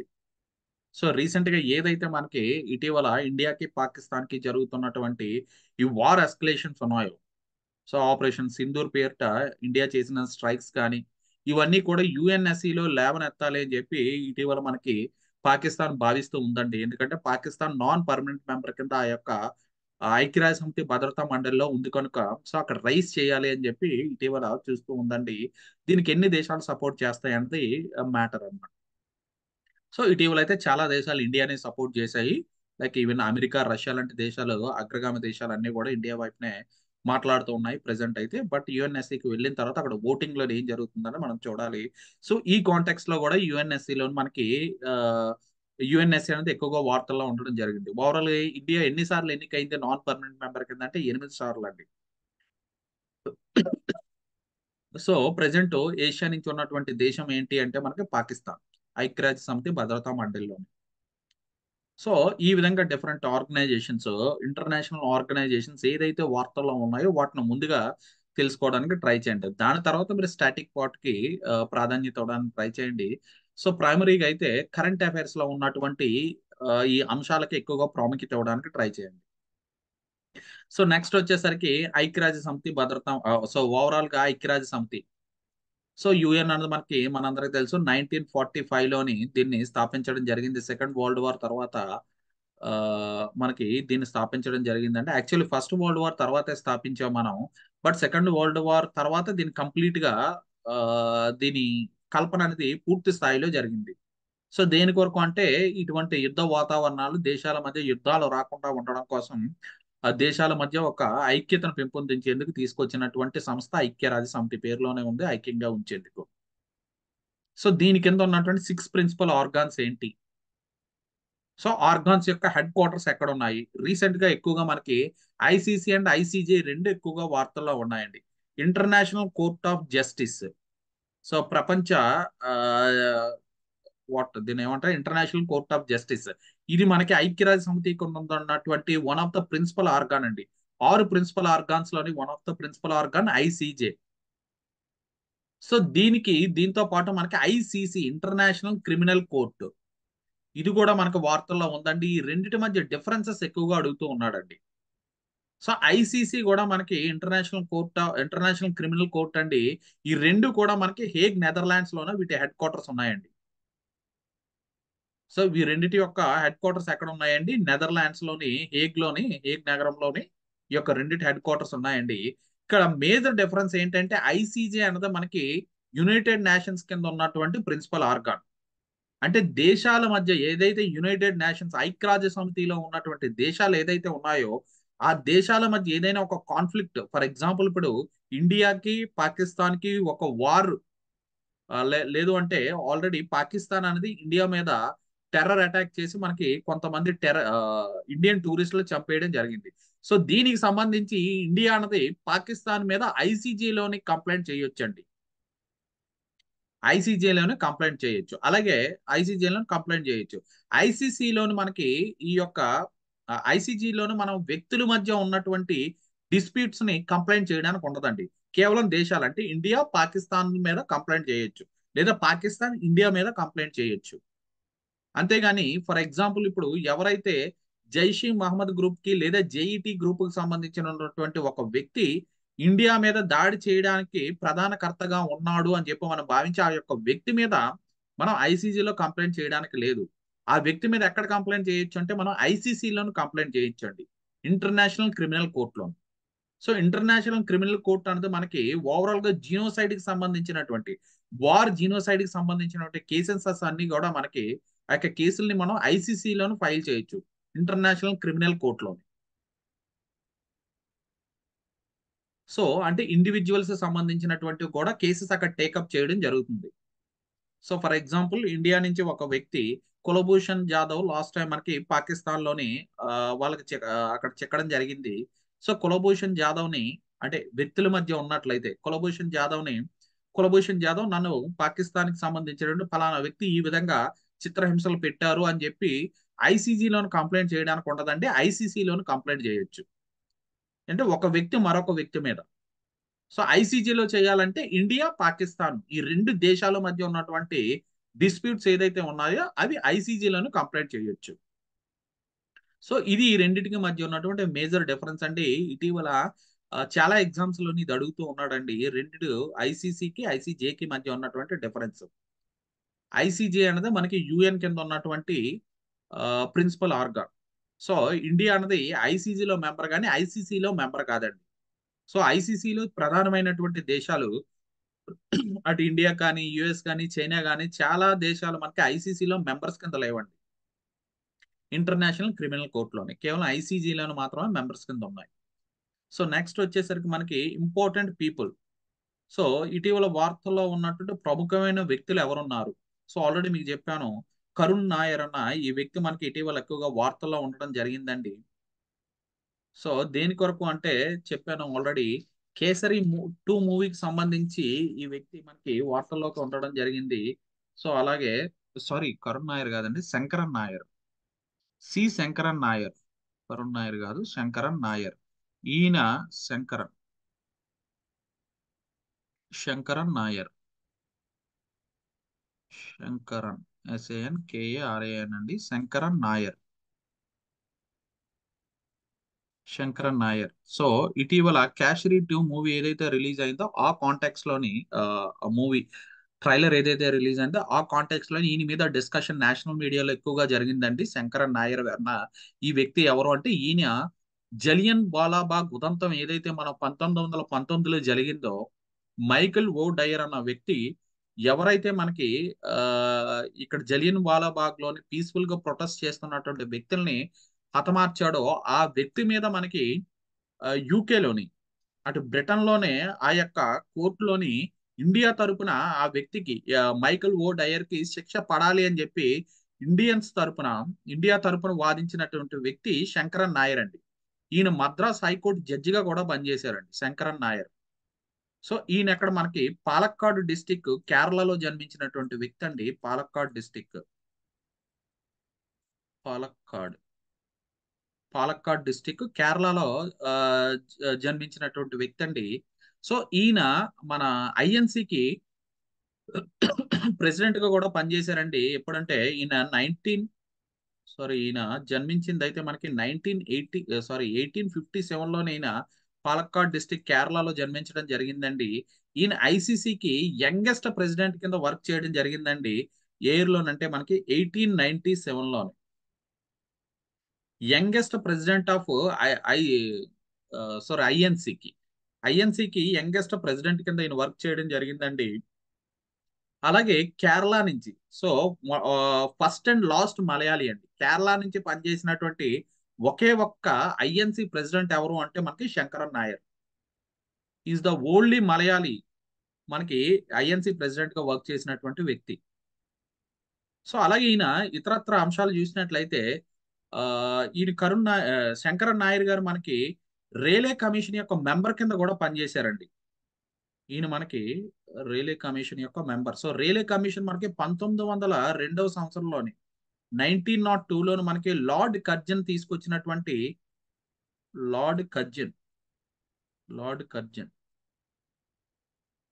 లార్డ్ కర్జన్ తీసుకొచ్చినటువంటి ఈ రైల్వే కమిషన్ ఏదైతే ఉందో యూనివర్సిటీస్ కి సంబంధించి కమిషన్ అండి. ఈ యొక్క కమిషన్ ఏదైతే వేశారో దానిలోనూ ముఖ్యమైన మెంబర్ మనకి ఈ శంకరన్ నాయర్ గారు. సో, అలాగే 1919లో వచ్చినటువంటి మాంటాగ్ చామ్స్ఫోర్డ్ రిఫార్మ్స్ ఏదైతే ఉన్నాయో మనకి 1919లో 1919 సంవత్సరంలో వచ్చినటువంటి మాంటాగ్ చామ్స్ఫోర్డ్ రిఫార్మ్స్ ఏదైతే ఉన్నాయో మాంటాగ్ చామ్స్ఫోర్డ్ రిఫార్మ్స్. ఈ యొక్క రిఫార్మ్స్ రావడానికి ముఖ్యమైన వ్యక్తి ఎవరు అంటే రిఫార్మ్స్ తీసుకురావడానికి పనిచేసినటువంటి ముఖ్యమైన వ్యక్తి శంకరన్ నాయర్ గారండి. సో, ఈ 1919లో వచ్చినటువంటి మాంటాగ్ చామ్స్ఫోర్డ్ రిఫార్మ్స్ లో ఏదైతే డయార్కీ అన్నదాన్ని మనం తీసుకొచ్చామో, ఈ డయార్కీని తీసుకురావడానికి ముఖ్యమైన వ్యక్తి, డయార్కీ రావడానికి కృషి చేసినటువంటి ప్రధానమైన వ్యక్తి శంకరన్ నాయర్ గారండి. సో, ఏంటి డయార్కీ ఇంపార్టెన్స్ అంటే మనకి ఇండియన్స్ యొక్క రిప్రజెంటేషన్ పెంచడానికి ఉపయోగపడిందండి డయార్కీ. సో, డయార్కీ మనకి 1919లో తీసుకొచ్చినప్పుడు దీనికన్నా ముందు ఇండియన్స్ యొక్క రిప్రజెంటేషన్ ఎక్కువగా ఉండేది కాదండి. సో, డయార్కీ వల్ల ఏంటంటే ఇండియన్ రిప్రజెంటేషన్ అనేది ఎక్కువగా పెంచడానికి ఉపయోగపడింది. సో, ఈ విధంగా ఇండియన్స్‌ని అడ్మినిస్ట్రేషన్‌లో ఎక్కువగా తీసుకువెళ్ళడానికి శంకరన్ నాయర్ గారు మనకి ఇన్‌సైడ్ అంటే ఈయన ఏదైతే వైస్రాయ్ కౌన్సిల్ ఉందో వైస్రాయ్ కౌన్సిల్‌కి కూడా ఎన్నిక కాబడ్డారండి. సో, ఈయన ఎప్పుడంటే 1922లోని ఐ థింక్ ఈయన ఎన్నిక కాబడ్డారండి. సో, 1915 నుంచి 1905 నుంచి అనుకుంటాను. 1905 నుంచి కూడా ఈయన వైస్రాయ్ కౌన్సిల్‌లో మెంబర్ కింద పనిచేశారండి. సో, వైస్రాయ్ కౌన్సిల్‌లోనే ఉంటూ ఈ యొక్క రిఫార్మ్స్ అన్నీ తీసుకురావడానికి ఈయన కృషి చేయడం జరిగింది.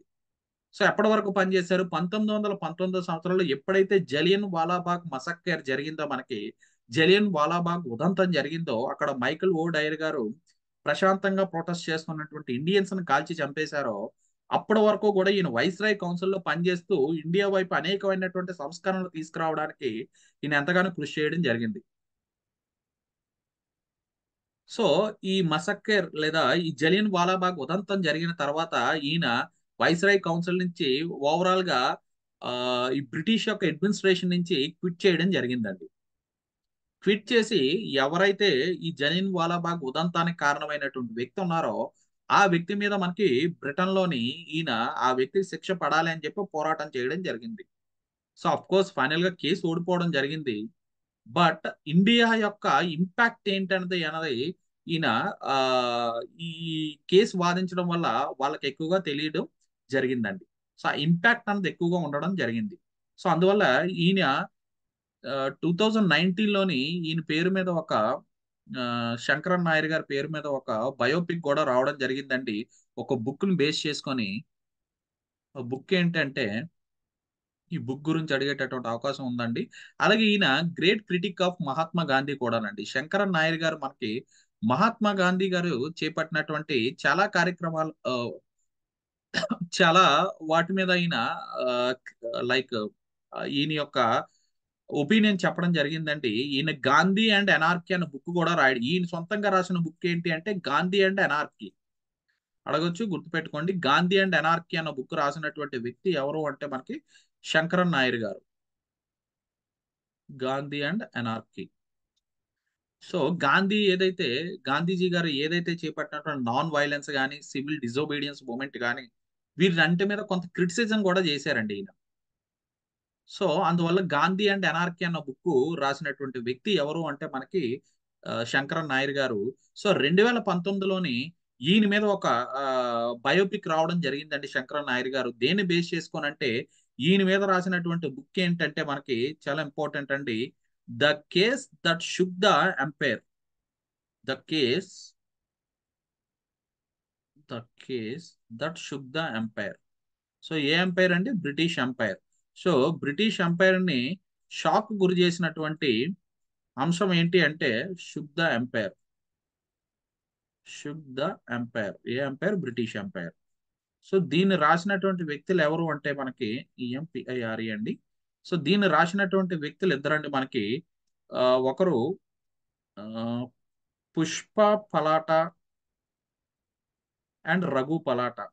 పుష్ప పలాటా అండ్ రఘు పలాటా అన్న ఇద్దరు వ్యక్తులు కూడా మనకి ఈ బుక్ రాయడం జరిగిందండి. దీన్ని బేస్ చేసుకొని 2019 సంవత్సరంలోని శంకరన్ నాయర్ గురించి ఒక బయోపిక్ తీయడం జరిగింది. ప్రెజెంట్ ఏదైతే 'కేసరి 2' మూవీ అక్షయ్ కుమార్ నటిస్తున్నటువంటి ఆ మూవీలో కూడా చాలా అంశాలు మనకి ఈ బుక్ నుంచి తీసుకోవడం జరిగిందండి. సో, పేరులోనే ఉంది 'the case that shook the empire'. So, British ఎంపైర్‌ని షాక్ గురి చేసినటువంటి కేస్ అది. ఏది? జలియన్ వాలాబాగ్ ఉదంతం గురించి ఈయన ఫైట్ చేసినటువంటి విధానం గాని ఇవన్నీ కూడా అక్కడ. సో, అందువల్ల మనకి ఈ 'శంకరన్ నాయర్' గురించి ఇటీవల ఎక్కువగా వార్తల్లో ఉండడం జరిగిందండి. సో, దీని తర్వాత ఇందాక మనం మాట్లాడుకున్నాం 'ఛత్రపతి శివాజీ' తన కొడుకులు 'సంభాజీ'. సో, ఔరంగజేబు ఆ యొక్క ఔరంగజేబు టూంబ్ ఏదైతే మహారాష్ట్రలో ఉందో దాన్ని తొలగించాలని ఇటీవల ప్రొటెస్టులు చేయడం. సో, ఈ విధంగా అంటే ఇక్కడ మీరు 'ఛత్రపతి శివాజీ' గురించి తెలుసుకోవాలి, ఔరంగజేబు గురించి తెలుసుకోవాలి. సో, ఇలా ఫేమస్ పర్సనాలిటీస్ ఎవరైతే ఉన్నారో వాళ్ళందరి గురించి తెలుసుకోవాలంటే అలాగే ఇటీవల 'కస్తూరి రంగన్' గారు చనిపోవడం జరిగింది. సో, ఈయనేంటంటే మనకి వెస్టర్న్ ఘాట్స్ మీద హై లెవెల్ కమిటీ ఏదైతే వేశారో 2012 సంవత్సరంలోని, ఆ కమిటీ యొక్క అధ్యక్షుడి కింద ఉన్నారండి. సో, ఈ యొక్క కమిటీ గురించి చాలా సార్లు ఎగ్జామ్స్‌లో అడిగాడండి 'కస్తూరి రంగన్' కమిటీ. సో, ఈయనకన్నా ముందు 'గాడ్గిల్' కమిటీ 2 కమిటీస్ ఉంటాయండి మనకి వెస్టర్న్ ఘాట్స్‌కి సంబంధించి ఇంపార్టెంట్ పర్యావరణాన్ని అక్కడ ఉన్నటువంటి బయోడైవర్సిటీని పరిరక్షించేందుకు 2 కమిటీస్ అనేది మన ఇండియన్ గవర్నమెంట్ వేయడం జరిగింది. సో, వాటిలోనేంటంటే ఒకటి 'Gadgil committee'. So, 'Gadgil committee'. So, 'Gadgil committee' అన్నది మనకి వెస్టర్న్ ఘాట్స్‌ని ఇకో సెన్సిటివ్ జోన్ కింద సో, చాలా వరకు చాలా పోర్షన్ ఇకో సెన్సిటివ్ జోన్ కింద పరిగణించాలని చెప్పిందండి. First committee 'Gadgil'. 'గాడ్గిల్' అండి. 'Gadgil committee'. 'Gadgil committee'. So, ఇది మనకి వెస్టర్న్ ఘాట్స్‌లోని మనకి చాలా వరకు ఏరియాలు అంటే నియర్లీ 64% 64% 64% ఏరియాని ఇకో సెన్సిటివ్ ఏరియా కింద పరిగణించాలి అని జెప్పి చెప్పడం జరిగిందండి. సో, ఈ యొక్క గాడ్గిల్ కమిటీ ఇచ్చినటువంటి ఈ యొక్క రికమెండేషన్స్‌ని రివ్యూ చేసేందుకు అగైన్ మనకి కస్తూరి రంగన్ కమిటీ వేయడం జరిగిందండి. కస్తూరి రంగన్. సో, ఇటీవల national education policy, new education policy 2020కి తీసుకురావడానికి కూడా ప్రధానమైనటువంటి సభ్యుడు కస్తూరి రంగన్ అండి. సో, అలాగే ఈయన ఇస్రో యొక్క ఫార్మర్ ఇస్రో యొక్క చైర్మన్ కొంత కూడా పనిచేయడం జరిగిందండి. సో, ఈ కస్తూరి రంగన్ గారు ఈ గాడ్గిల్ కమిటీ ఇచ్చినటువంటి రికమెండేషన్స్ అన్నిటిని కూడా రివ్యూ చేసి ఓవరాల్‌గా 64% నుంచి 37%కి తగ్గించడం జరిగిందండి. సో, అంటే 37% ఏరియా ఏదైతే ఉందో, ఆ ఏరియా అన్నది ఇకో సెన్సిటివ్ జోన్ కింద పరిగణించి అక్కడ ఎటువంటి కార్యక్రమాలు చేపట్టకూడదు. అంటే పర్యావరణానికి సంబంధించి ఏ విధమైన అంటే హాని కలిగించే విధంగా ఎటువంటి ప్రాజెక్ట్స్ గాని, ఇతరత్ర అంశాలు కూడా అక్కడ చేపట్టకూడదు. సో, రిమైనింగ్ ఏరియా ఏదైతే ఉందో దానిలోని డెవలప్‌మెంటల్ కార్యక్రమాలు చేపట్టవచ్చు అని చెప్పి మనకి 64% గాడ్గిల్ కమిటీ ఇచ్చినటువంటి 64% నుంచి 37%కి తగ్గించి మనకి కస్తూరి రంగన్ గారు ఈ యొక్క రిపోర్ట్ ఇవ్వడం జరిగిందండి. సో, ఈ కాంటెక్స్ట్‌లో కస్తూరి రంగన్ గారి గురించి తెలుసుకోవడం ఇంపార్టెంట్. సో, ఇదే విధంగా ఫేమస్ పర్సనాలిటీస్ ఎవరెవరైతే మనకి వార్తల్లో ఉన్నారో వాళ్ళందరి గురించి కూడా తెలుసుకోవడం ఇంపార్టెంట్ అండి. అలాగే మనకి hmm. So, India and the important people తర్వాత India and the AP geographical position. So, రీసెంట్‌గా చూసినట్లయితే మనందరికీ తెలుసు. ఓవరాల్‌గా ఇండియా యొక్క కోస్ట్ లైన్ ఓవరాల్‌గా మన యొక్క కోస్ట్ లైన్ అనేది పెరగడం జరిగిందండి. పెరగడం దేనివల్ల జరిగింది? అక్కడ మనం యూజ్ చేస్తున్నటువంటి మెథడాలజీస్ ఏదైతే ఉన్నాయో, ఆ మెథడాలజీస్‌లోని చేంజ్ రావడం వల్ల 1970 సంవత్సరంలోనే ఏదైతే మనకి మెథడాలజీ యూజ్ చేసామో అవన్నీ కూడా ఓల్డ్ మెథడాలజీస్ అండి. సో, అవి కాకుండా రీసెంట్‌గా ministry of home affairs, so, ఏ మంత్రిత్వ శాఖ కింద జరిగిందంటే ఈ యొక్క మెథడాలజీస్, ఈ యొక్క కాలిక్యులేషను, ఇది కూడా ఇంపార్టెంట్. మనకి మినిస్ట్రీ ఆఫ్ హోమ్ అఫైర్స్ కింద ఈ యొక్క కాలిక్యులేషన్ జరిగిందండి. So, ministry of home affairs along with the national maritime advisory board. So, వీళ్ళ యొక్క సహకారంతోనే మనకి రీసెంట్‌గా ఈ యొక్క కోస్ట్ లైన్ అన్నది మళ్ళీ అగైన్ వీళ్ళు కాలిక్యులేట్ చేయడం జరిగిందండి. సో, దీని ప్రకారం రీసెంట్ కోస్ట్ లైన్ మన ఇండియాది ఎంత పెరిగిందంటే ప్రీవియస్‌లీ 7,516 కిలోమీటర్లు ఉండేది. ఇప్పుడు ప్రెజెంట్ ఇది 11,098 కిలోమీటర్లకు పెరగడం జరిగింది. సో, ఓవరాల్‌గా ఈ యొక్క కోస్ట్ లైన్ అనేది మనకి పెరగడం జరిగిందండి. సో, ఎక్కువగా ఎక్కడ పెరిగింది కోస్ట్ లైన్ అంటే మనకి వెస్ట్ బెంగాల్‌లో పెరిగిందండి. వెస్ట్ బెంగాల్‌లోని మనకి ఈ యొక్క న్యూ కాలిక్యులేషన్, న్యూ మెథడాలజీ వల్ల ఎక్కువగా పెరిగినటువంటి రాష్ట్రం ఏది అని అడగొచ్చు. వెస్ట్ బెంగాల్‌లోని మనకి ఐ థింక్ ప్రీవియస్‌లీ 157 ఉండేదనుకుంటా అండి. సో, ఓవరాల్‌గా 357% పెరిగిందిక్కడ. సో, 357% పెరిగింది. ప్రీవియస్‌లీ మనకిక్కడ 157 కిలోమీటర్ల షోర్ లైన్ ఉండేదండి. ప్రెజెంట్ అది 721కి పెరగడం జరిగిందండి. అంటే ఎక్కువగా ఎక్కడ పెరిగింది? ఎక్కువ శాతం ఎక్కడ పెరిగిందని అడగొచ్చు. గుర్తుపెట్టుకోండి వెస్ట్ బెంగాల్. అతి తక్కువ ఎక్కడ పెరిగిందంటే కేరళలో. కేరళలోని మనకి జస్ట్ 5% 30 కిలోమీటర్లు మాత్రమే కోస్ట్ లైన్ పెరిగింది. According to the new methodology ప్రకారం. సో, ఇప్పుడు ఏపీ దీనిలోకొచ్చినట్లయితే ఏపీలో ప్రీవియస్‌లీ మనకి 973 కిలోమీటర్లతోని సెకండ్ పొజిషన్‌లో ఉండేదండి గుజరాత్ తర్వాత. సో, గుజరాత్‌లో గూడా మనకు పెరిగిందండి. గుజరాత్‌లో ప్రీవియస్‌లీ 1,214 కిలోమీటర్ల కోస్ట్ లైన్ ఉంటే, ప్రెజెంట్ 2,340 కిలోమీటర్ల కోస్ట్ లైన్ ఉండడం జరిగిందండి. సో, ఇక్కడ గూడా మనకి ఇంప్రూవ్ అయింది కోస్ట్ లైన్. సో, కానీ అత్యధికంగా ఎక్కడ ఇంప్రూవ్ అయిందంటే వెస్ట్ బెంగాల్. 357% 157 నుంచి 721 కిలోమీటర్లు పెరగడం జరిగింది. సో, గుజరాత్ తర్వాత మనకి ప్రీవియస్‌లీ 970 కిలోమీటర్లతోని ఏపీ అనేది సెకండ్ పొజిషన్‌లో ఉండేదండి కోస్ట్ లైను. ప్రెజెంట్ దీన్ని సెకండ్ ప్లేస్‌లోకి తమిళనాడు రావడం జరిగిందండి. సో, తమిళనాడు ప్రీవియస్‌లీ 906 కిలోమీటర్లతోని థర్డ్ ప్లేస్‌లో ఉన్నటువంటి తమిళనాడు ప్రెజెంటు కొత్త మెథడాలజీ ప్రకారం 1068 కిలోమీటర్లకి కోస్ట్ లైన్ అనేది పెరగడం జరిగిందండి. సో, 1068 కిలోమీటర్లు పెరిగింది. సెకండ్ పొజిషన్ ప్రెజెంట్ తమిళనాడు రావడం జరిగింది. అండ్ థర్డ్ పొజిషన్ ప్రీవియస్‌లో ఏదైతే మనకి 973 కిలోమీటర్లు ఉండేదో, ఇది ప్రెజెంట్ మనకు తగ్గి 1024 కిలోమీటర్స్‌కి తగ్గడం జరిగిందండి. అంటే ఏపీ ప్రెజెంట్ కోస్ట్ లైన్‌లో ఎన్నవ తీరరేఖలోని ఏపీ యొక్క స్థానం ఎంత అంటే మనకి మూడవ స్థానం. సో, ప్రీవియస్‌లో ఎంతుండేది? ప్రెజెంట్ ఎంతుంది? సో, ఈ డిఫరెన్సెస్ గుర్తుపెట్టుకోవడానికి ట్రై చేయండి. సో, అత్యధికంగా ఎక్కడ పెరిగింది? వెస్ట్ బెంగాల్. అతి తక్కువ ఎక్కడ పెరిగింది? కేరళ. సో, ఎక్కడైనా తగ్గిందంటే తగ్గిందండి. పుదుచ్చేరిలో తగ్గిందండి. సో, మనకి పుదుచ్చేరిలోని ఓవరాల్‌గా షోర్ లైన్ అనేది తగ్గడం జరిగింది. తగ్గడం అంటే యాక్చువల్‌గా మనకి వాస్తవానికి అక్కడ ఏమి మార్పు రాలేదండి. మనం కాలిక్యులేట్ చేసిన మెథడాలజీలోని మనకి కొన్ని మార్పులు చేయడం వల్ల ఈ పెరగడం, తగ్గడం జరిగింది. సో, ప్రీవియస్‌లీ మనం అక్కడ ఉన్నటువంటి ఎస్చరీస్ గాని, బేస్ గాని ఇవన్నీ గూడా కాలిక్యులేట్ చేయడం 1970లో చేపట్టినప్పుడు ఈ వేటిని గూడా కాలిక్యులేట్ జేయలేదండి. జస్ట్ ఒక స్ట్రెయిట్ లైన్ అన్నది తీసుకొని దాని యొక్క పొడవు చూడడం జరిగింది. బట్ ప్రెజెంట్ ఏంటంటే ఈ ఏదైతే మనకి ఈ బేస్ గాని, యాస్టరీస్ గాని ఇవన్నీ ఏవైతే ఉన్నాయో వాటి యొక్క ఈ కర్వ్స్ ఏదైతే ఉన్నాయో వాటి ఆహ్, ఈ షేప్ ఏదైతే ఉందో వాటిని యాక్యురేట్‌గా తీసుకొని కాలిక్యులేట్ చేయడం జరిగింది. సో, అందువల్ల మనకి కోస్ట్ లైన్ అనేది పెరగడం జరిగింది. సో, ఈ విధంగా మీరు వీటిని ఆహ్, ఏపీ ఓవరాల్‌గా ఇండియా యొక్క జియోగ్రాఫికల్ పొజిషన్ ఏ విధంగా ఉంది.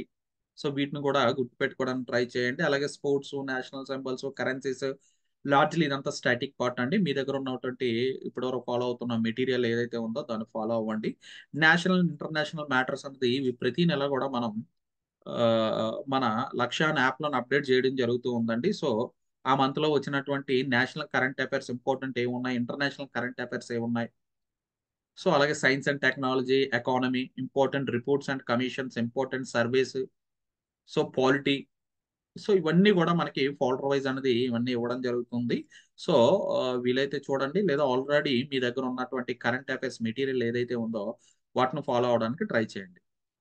అలాగే important rivers and reservoirs overall గా ఏపీలో ఎన్ని ఉన్నాయి, ఇండియాలో ఏమేమి ఉన్నాయి, మెయిన్లీ ఏపీ ఓరియంటెడ్ గా లైక్ కృష్ణ రివర్ యొక్క ఉపనదులు ఏంటి, ఆ, గోదావరి నది యొక్క ఉపనదులు ఏంటి, ఇటీవల ఈ మనకి షేల్ గ్యాస్ రిజర్వ్స్ అనేది ఎక్కువగా ఆ, ఈ యొక్క కృష్ణా గోదావరి బేసిన్లోనే ఎక్కువగా ఉండడానికి గుర్తించడం జరిగిందండి.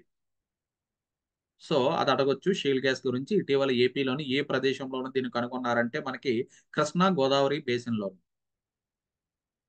సో అలాంటివి, అలాగే తుమ్మలపల్లిలోని ఇటీవల యురేనియం రిజర్వ్స్ ఎక్కువగా ఉండడం కనుగొనడం జరిగింది.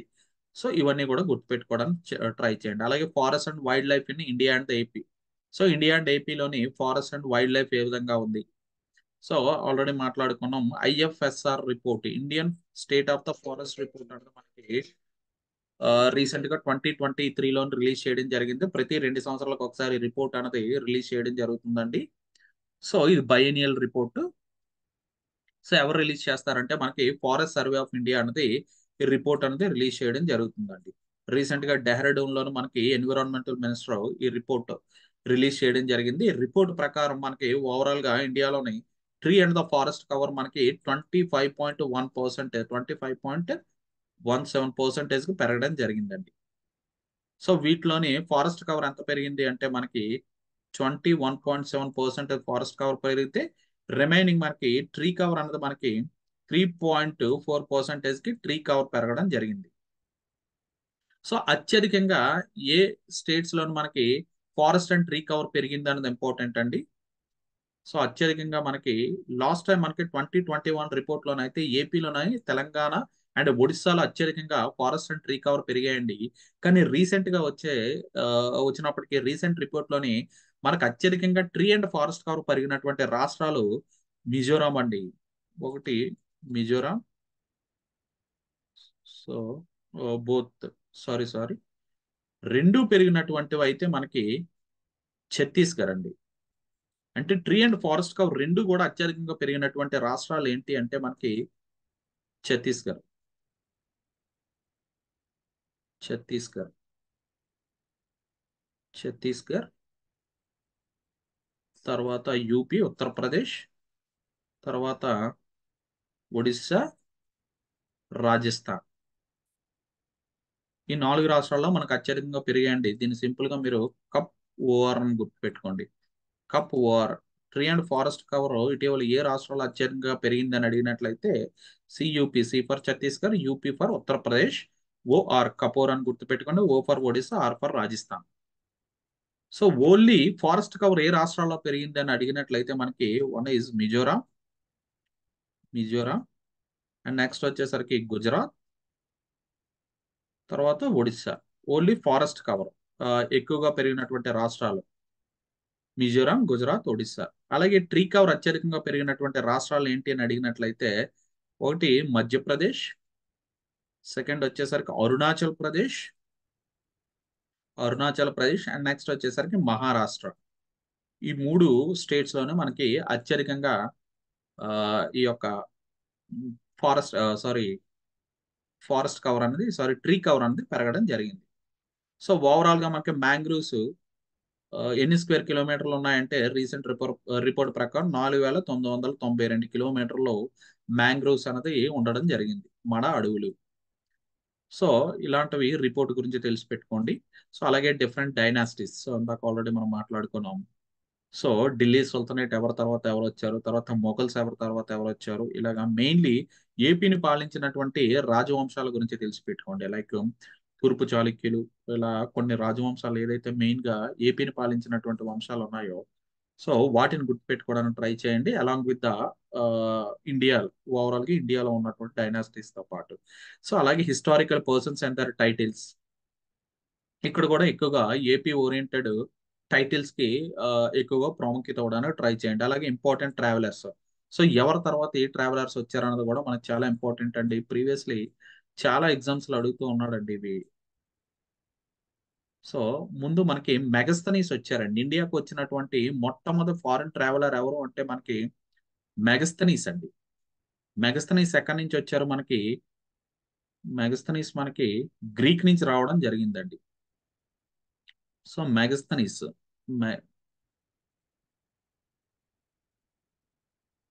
సో మెగస్తనీస్ మనకి గ్రీక్ నుంచి రావడం జరిగింది.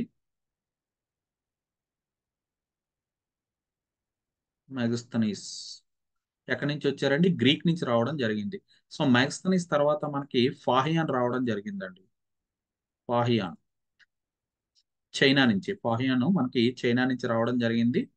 తర్వాత హుయాన్సాంగ్ రావడం జరిగింది. హుయాన్సాంగ్ రావడం జరిగింది. హుయాన్సాంగ్ తర్వాత ఇత్సింగ్ రావడం జరిగిందండి. ఇత్సింగ్. సో ఈ క్రోనలాజికల్ ఆర్డర్ గుర్తుపెట్టుకోండి. ఇత్సింగ్ రావడం జరిగింది. సో వీళ్ళ తర్వాత మనకి ఆల్ సౌదీ రావడం జరిగింది. సో వీళ్ళ ముగ్గురు కూడా మనకి చైనీస్ నుంచి వచ్చారండి. ఆల్ సౌదీ మనకి ఆల్ సౌదీ మనకి అరబ్ నుంచి వచ్చారండి. ఆల్ ఆల్ సౌదీ ఈయన మనకి అరబ్ నుంచి రావడం జరిగిందండి. వీళ్ళు మనకి ఏన్షియంట్ ఇండియాలోని ఇండియాకి వచ్చినటువంటి వ్యక్తులండి వీళ్ళు. ఏన్షియంట్ ఇండియాలో. అలాగే మనకి మెడివల్ ఇండియాలోని మనకు వచ్చినటువంటి సో ఆల్ సౌదీ, ఆల్ మసౌదీ అండి. సౌదీ అని గుర్తుపెట్టుకో. ఆల్ మసౌదీ. సో ఎక్కడి నుంచి వచ్చారంటే అరబ్ నుంచి రావడం జరిగింది ఈ వ్యక్తి. సో తర్వాత మనకి మెడివల్ ఇండియాలోని ఇండియాకి వచ్చినటువంటి వ్యక్తులు ఎవరు అని చూసినట్లయితే ఈ ఆర్డర్ గుర్తుపెట్టుకోండి. మాక్సిమం మనకి ఆర్డర్ అడుగుతూ ఉంటాడు. అలాగే ఈ వ్యక్తులు ఎవరి టైం అప్పుడు వచ్చారన్నది కూడా మనకి ఇంపార్టెంట్. మనకి హుయాన్ సాంగ్ వచ్చేసరికి హర్ష టైం అప్పుడు రావడం జరిగింది. సో మెగస్తనీస్ వచ్చేసరికి మనకి చంద్రగుప్త మౌర్య టైం అప్పుడు రావడం జరిగింది. సో నెక్స్ట్ వచ్చేసరికి మెడివల్ ఇండియాలోనే మనకి ఆల్ బరోని రావడం జరిగిందండి. First Al Biruni. Al Biruni. Al Biruni ఎక్కడి నుంచి వచ్చారు మనకి? ఆల్ బరోని మనకి పెర్షియా నుంచి రావడం జరిగిందండి. ఇది ఆర్డర్ గుర్తుపెట్టుకోండి. ఆల్ బరోని మెడివల్ ఇండియాలో మొట్టమొదటి వచ్చినటువంటి వ్యక్తి ఆల్ బరోని. సో దీనికన్నా ముందు మనం ఆల్రెడీ ఏన్షియంట్ ఇండియాలో చెప్పాం. ఓవరాల్ క్రోనలాజికల్ ఆర్డర్ అయితే మీరు మెగస్తనీస్ నుంచి ఆల్ మసూది వరకు మనకు వచ్చినటువంటి వ్యక్తులు. వాళ్ళ తర్వాత నెక్స్ట్ వచ్చేసరికి all Biruni. Al Barauni Persia నుంచి రావడం జరిగిందండి. నెక్స్ట్ వచ్చేసరికి మనకి మార్కో పోలో. మార్కో పోలో మనకి రుద్రమదేవి టైం అప్పుడు రావడం జరిగిందండి. మార్కో పోలో ఈయన వెనిస్ నుంచి రావడం జరిగిందండి. మార్కో పోలో మనకి వెనిస్ నుంచి రావడం జరిగింది. తర్వాత వచ్చేసరికి మనకి ఇబాన్ బటూటా. మార్కో పోలో తర్వాత ఇబాన్ బటూటా.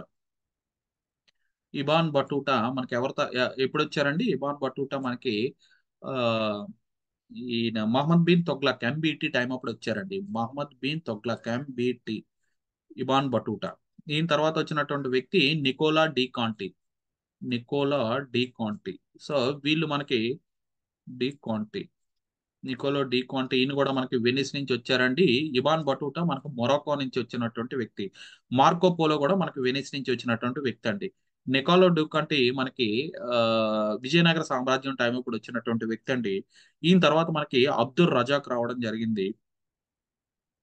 అబ్దుల్ రజాక్. అబ్దుల్ రజాక్. అబ్దుల్ రజాక్ మనకి పెర్షియా నుంచి రావడం జరిగింది. ఈయన కూడా మనకి ఆ విజయనగర సామ్రాజ్యం టైం అప్పుడు రావడం జరిగింది. విజయనగర ఎంపైర్ టైం అప్పుడు. ఈయన తర్వాత మనకి డొమింగో పేజ్ రావడం జరిగింది. సో డొమింగో పేజ్ అన్నది మనకి శ్రీకృష్ణదేవరాయల టైం అప్పుడు రావడం జరిగిందండి. సో ఇది ఆర్డర్. ఫారిన్ ట్రావెలర్స్ ఎవరెవరు అయితే ఇండియాకి వచ్చారో అన్నది. సో ఈ ఆర్డర్ గుర్తుపెట్టుకోండి.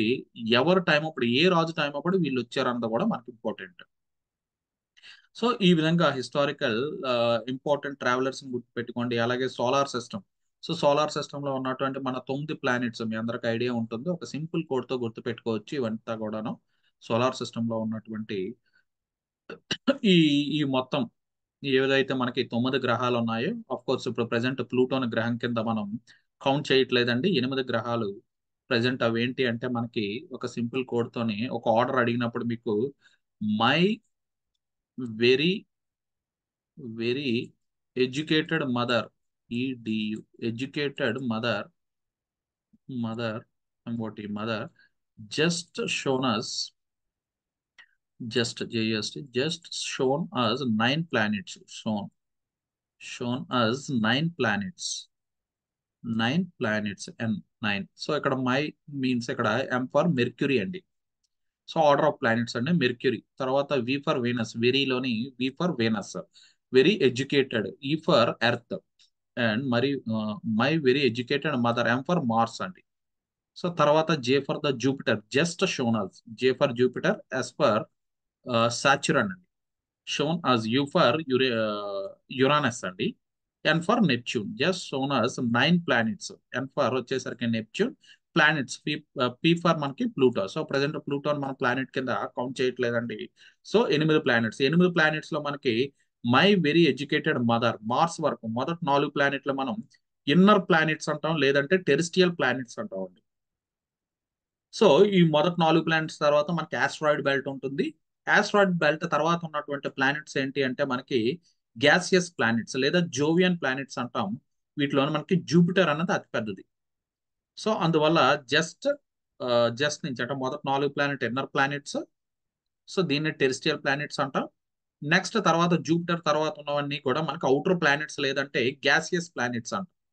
సో వీటిలోని అతిపెద్ద ప్లానెట్ జూపిటర్ అండి. అతి టెంపరేచర్ కలిగినటువంటి ప్లానెట్ వీనస్ అండి, వీనస్. సో ఇవి సోలార్ సిస్టమ్ గురించి బేసిక్స్ అండి. సో అలాగే రీసెంట్ గా వచ్చినటువంటి అప్డేట్స్ ని అప్డేట్ చేసుకోండి. అలాగే పాపులర్ వార్స్, ప్రసిద్ధమైనటువంటి యుద్ధాలు ఏదైతే ఉన్నాయో మెయిన్లీ ఏపీ ఓరియంటెడ్ గా చూసుకోండి. అలాగే important social reforms, INC and other parties, వీటి స్థాపన ఎప్పుడు, వాటి యొక్క ముఖ్యమైనటువంటి వ్యక్తులు ఎవరు, అలాగే ఇంపార్టెంట్ గవర్నర్ జనరల్స్, మనకి హిస్టరీలో ఉన్నటువంటి గవర్నర్ జనరల్స్ ఎవరెవరు ఉన్నారు. సో ఇవన్నీ కూడా 5 ఇయర్ ప్లాన్స్, అలాగే నీతి ఆయోగ్ అనేది ఎందుకు తీసుకొచ్చారు, ఎప్పుడు తీసుకొచ్చారు, దాని యొక్క ఇంపార్టెన్స్ ఏంటి. సో ఇక్కడ fundamental rights, duties and DPM majority of the polity నుంచి క్వశ్చన్స్ అన్ని కూడా ఈ ఏరియా నుంచి అడుగుతాడండి.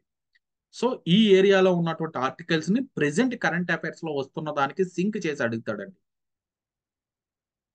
సో అందువల్ల మీరు ఎక్కువగా ఫండమెంటల్ రైట్స్, డ్యూటీస్ అండ్ ఆదేశిక సూత్రాలు డిపిఎస్పి, వీటిని ఎక్కువగా బైహెడ్ చేయడానికి ట్రై చేయండి. సో ఓవరాల్ గా అగైన్ జ్యుడిషియరీ గురించి పార్లమెంట్ కావచ్చు, ప్రెసిడెంట్, వైస్ ప్రెసిడెంట్, ఇవన్నీ కూడా మీకు పాలిటీలో బేసిక్స్ లోనే కవర్ అయిపోతాయండి. పార్లమెంట్, అలాగే Indian judiciary, states and their capitals, ఇది మోస్ట్లీ అంతా కూడా మన static part. Types of blood, vitamins and hormones, ఇవన్నీ కూడా స్టాటిక్ పార్ట్. మీరు ఆల్రెడీ ఫాలో అవుతున్నటువంటి మెటీరియల్స్ ఫాలో అవ్వండి. సైన్స్ అండ్ టెక్నాలజీలో వస్తున్నటువంటి రీసెంట్ అప్డేట్స్, సో ఇవి కూడా మనం ఎవ్రీ మంత్ వీడియో చేసి పెట్టడం జరుగుతుందండి. మన యాప్ లో ఉంటుంది. అలాగే అప్డేట్స్ డిఫెన్స్ లో వస్తున్నటువంటి అప్డేట్స్. సో బ్రహ్మోస్ మిసైల్స్ అనేది ఇటీవల ఏ దేశాలు కొన్నాయి, బ్రహ్మోస్ మిసైల్స్ ఏ 2 దేశాలు కలిపి తయారు చేస్తూ ఉన్నాయి. సో రీసెంట్ గా ఇప్పుడు జరుగుతున్నటువంటి సింధూర్ అటాక్ ఏదైతే ఉందో దానిలోని హ్యామర్ మిసైల్స్ ని యూజ్ చేశారు, దీని యొక్క రేంజ్ ఎంత. సో ఇలాంటి డిఫెన్స్ లో వస్తున్నటువంటి అప్డేట్స్ అన్నిటిని కూడా అప్డేట్ చేసుకోవడానికి ట్రై చేయండి. సో ఇక్కడ చెప్పినటువంటి ఈ మెయిన్ టాపిక్స్ ఏదైతే ఉన్నాయో వీటన్నిటిని కూడా మాక్సిమం నెక్స్ట్ ఇంకా 30 డేస్ ఉంది కదా, ఈ 30 డేస్ లోని వీలైనంత వరకు కవర్ చేయడానికి ట్రై చేయండి. So I wish you all the best. Thank you.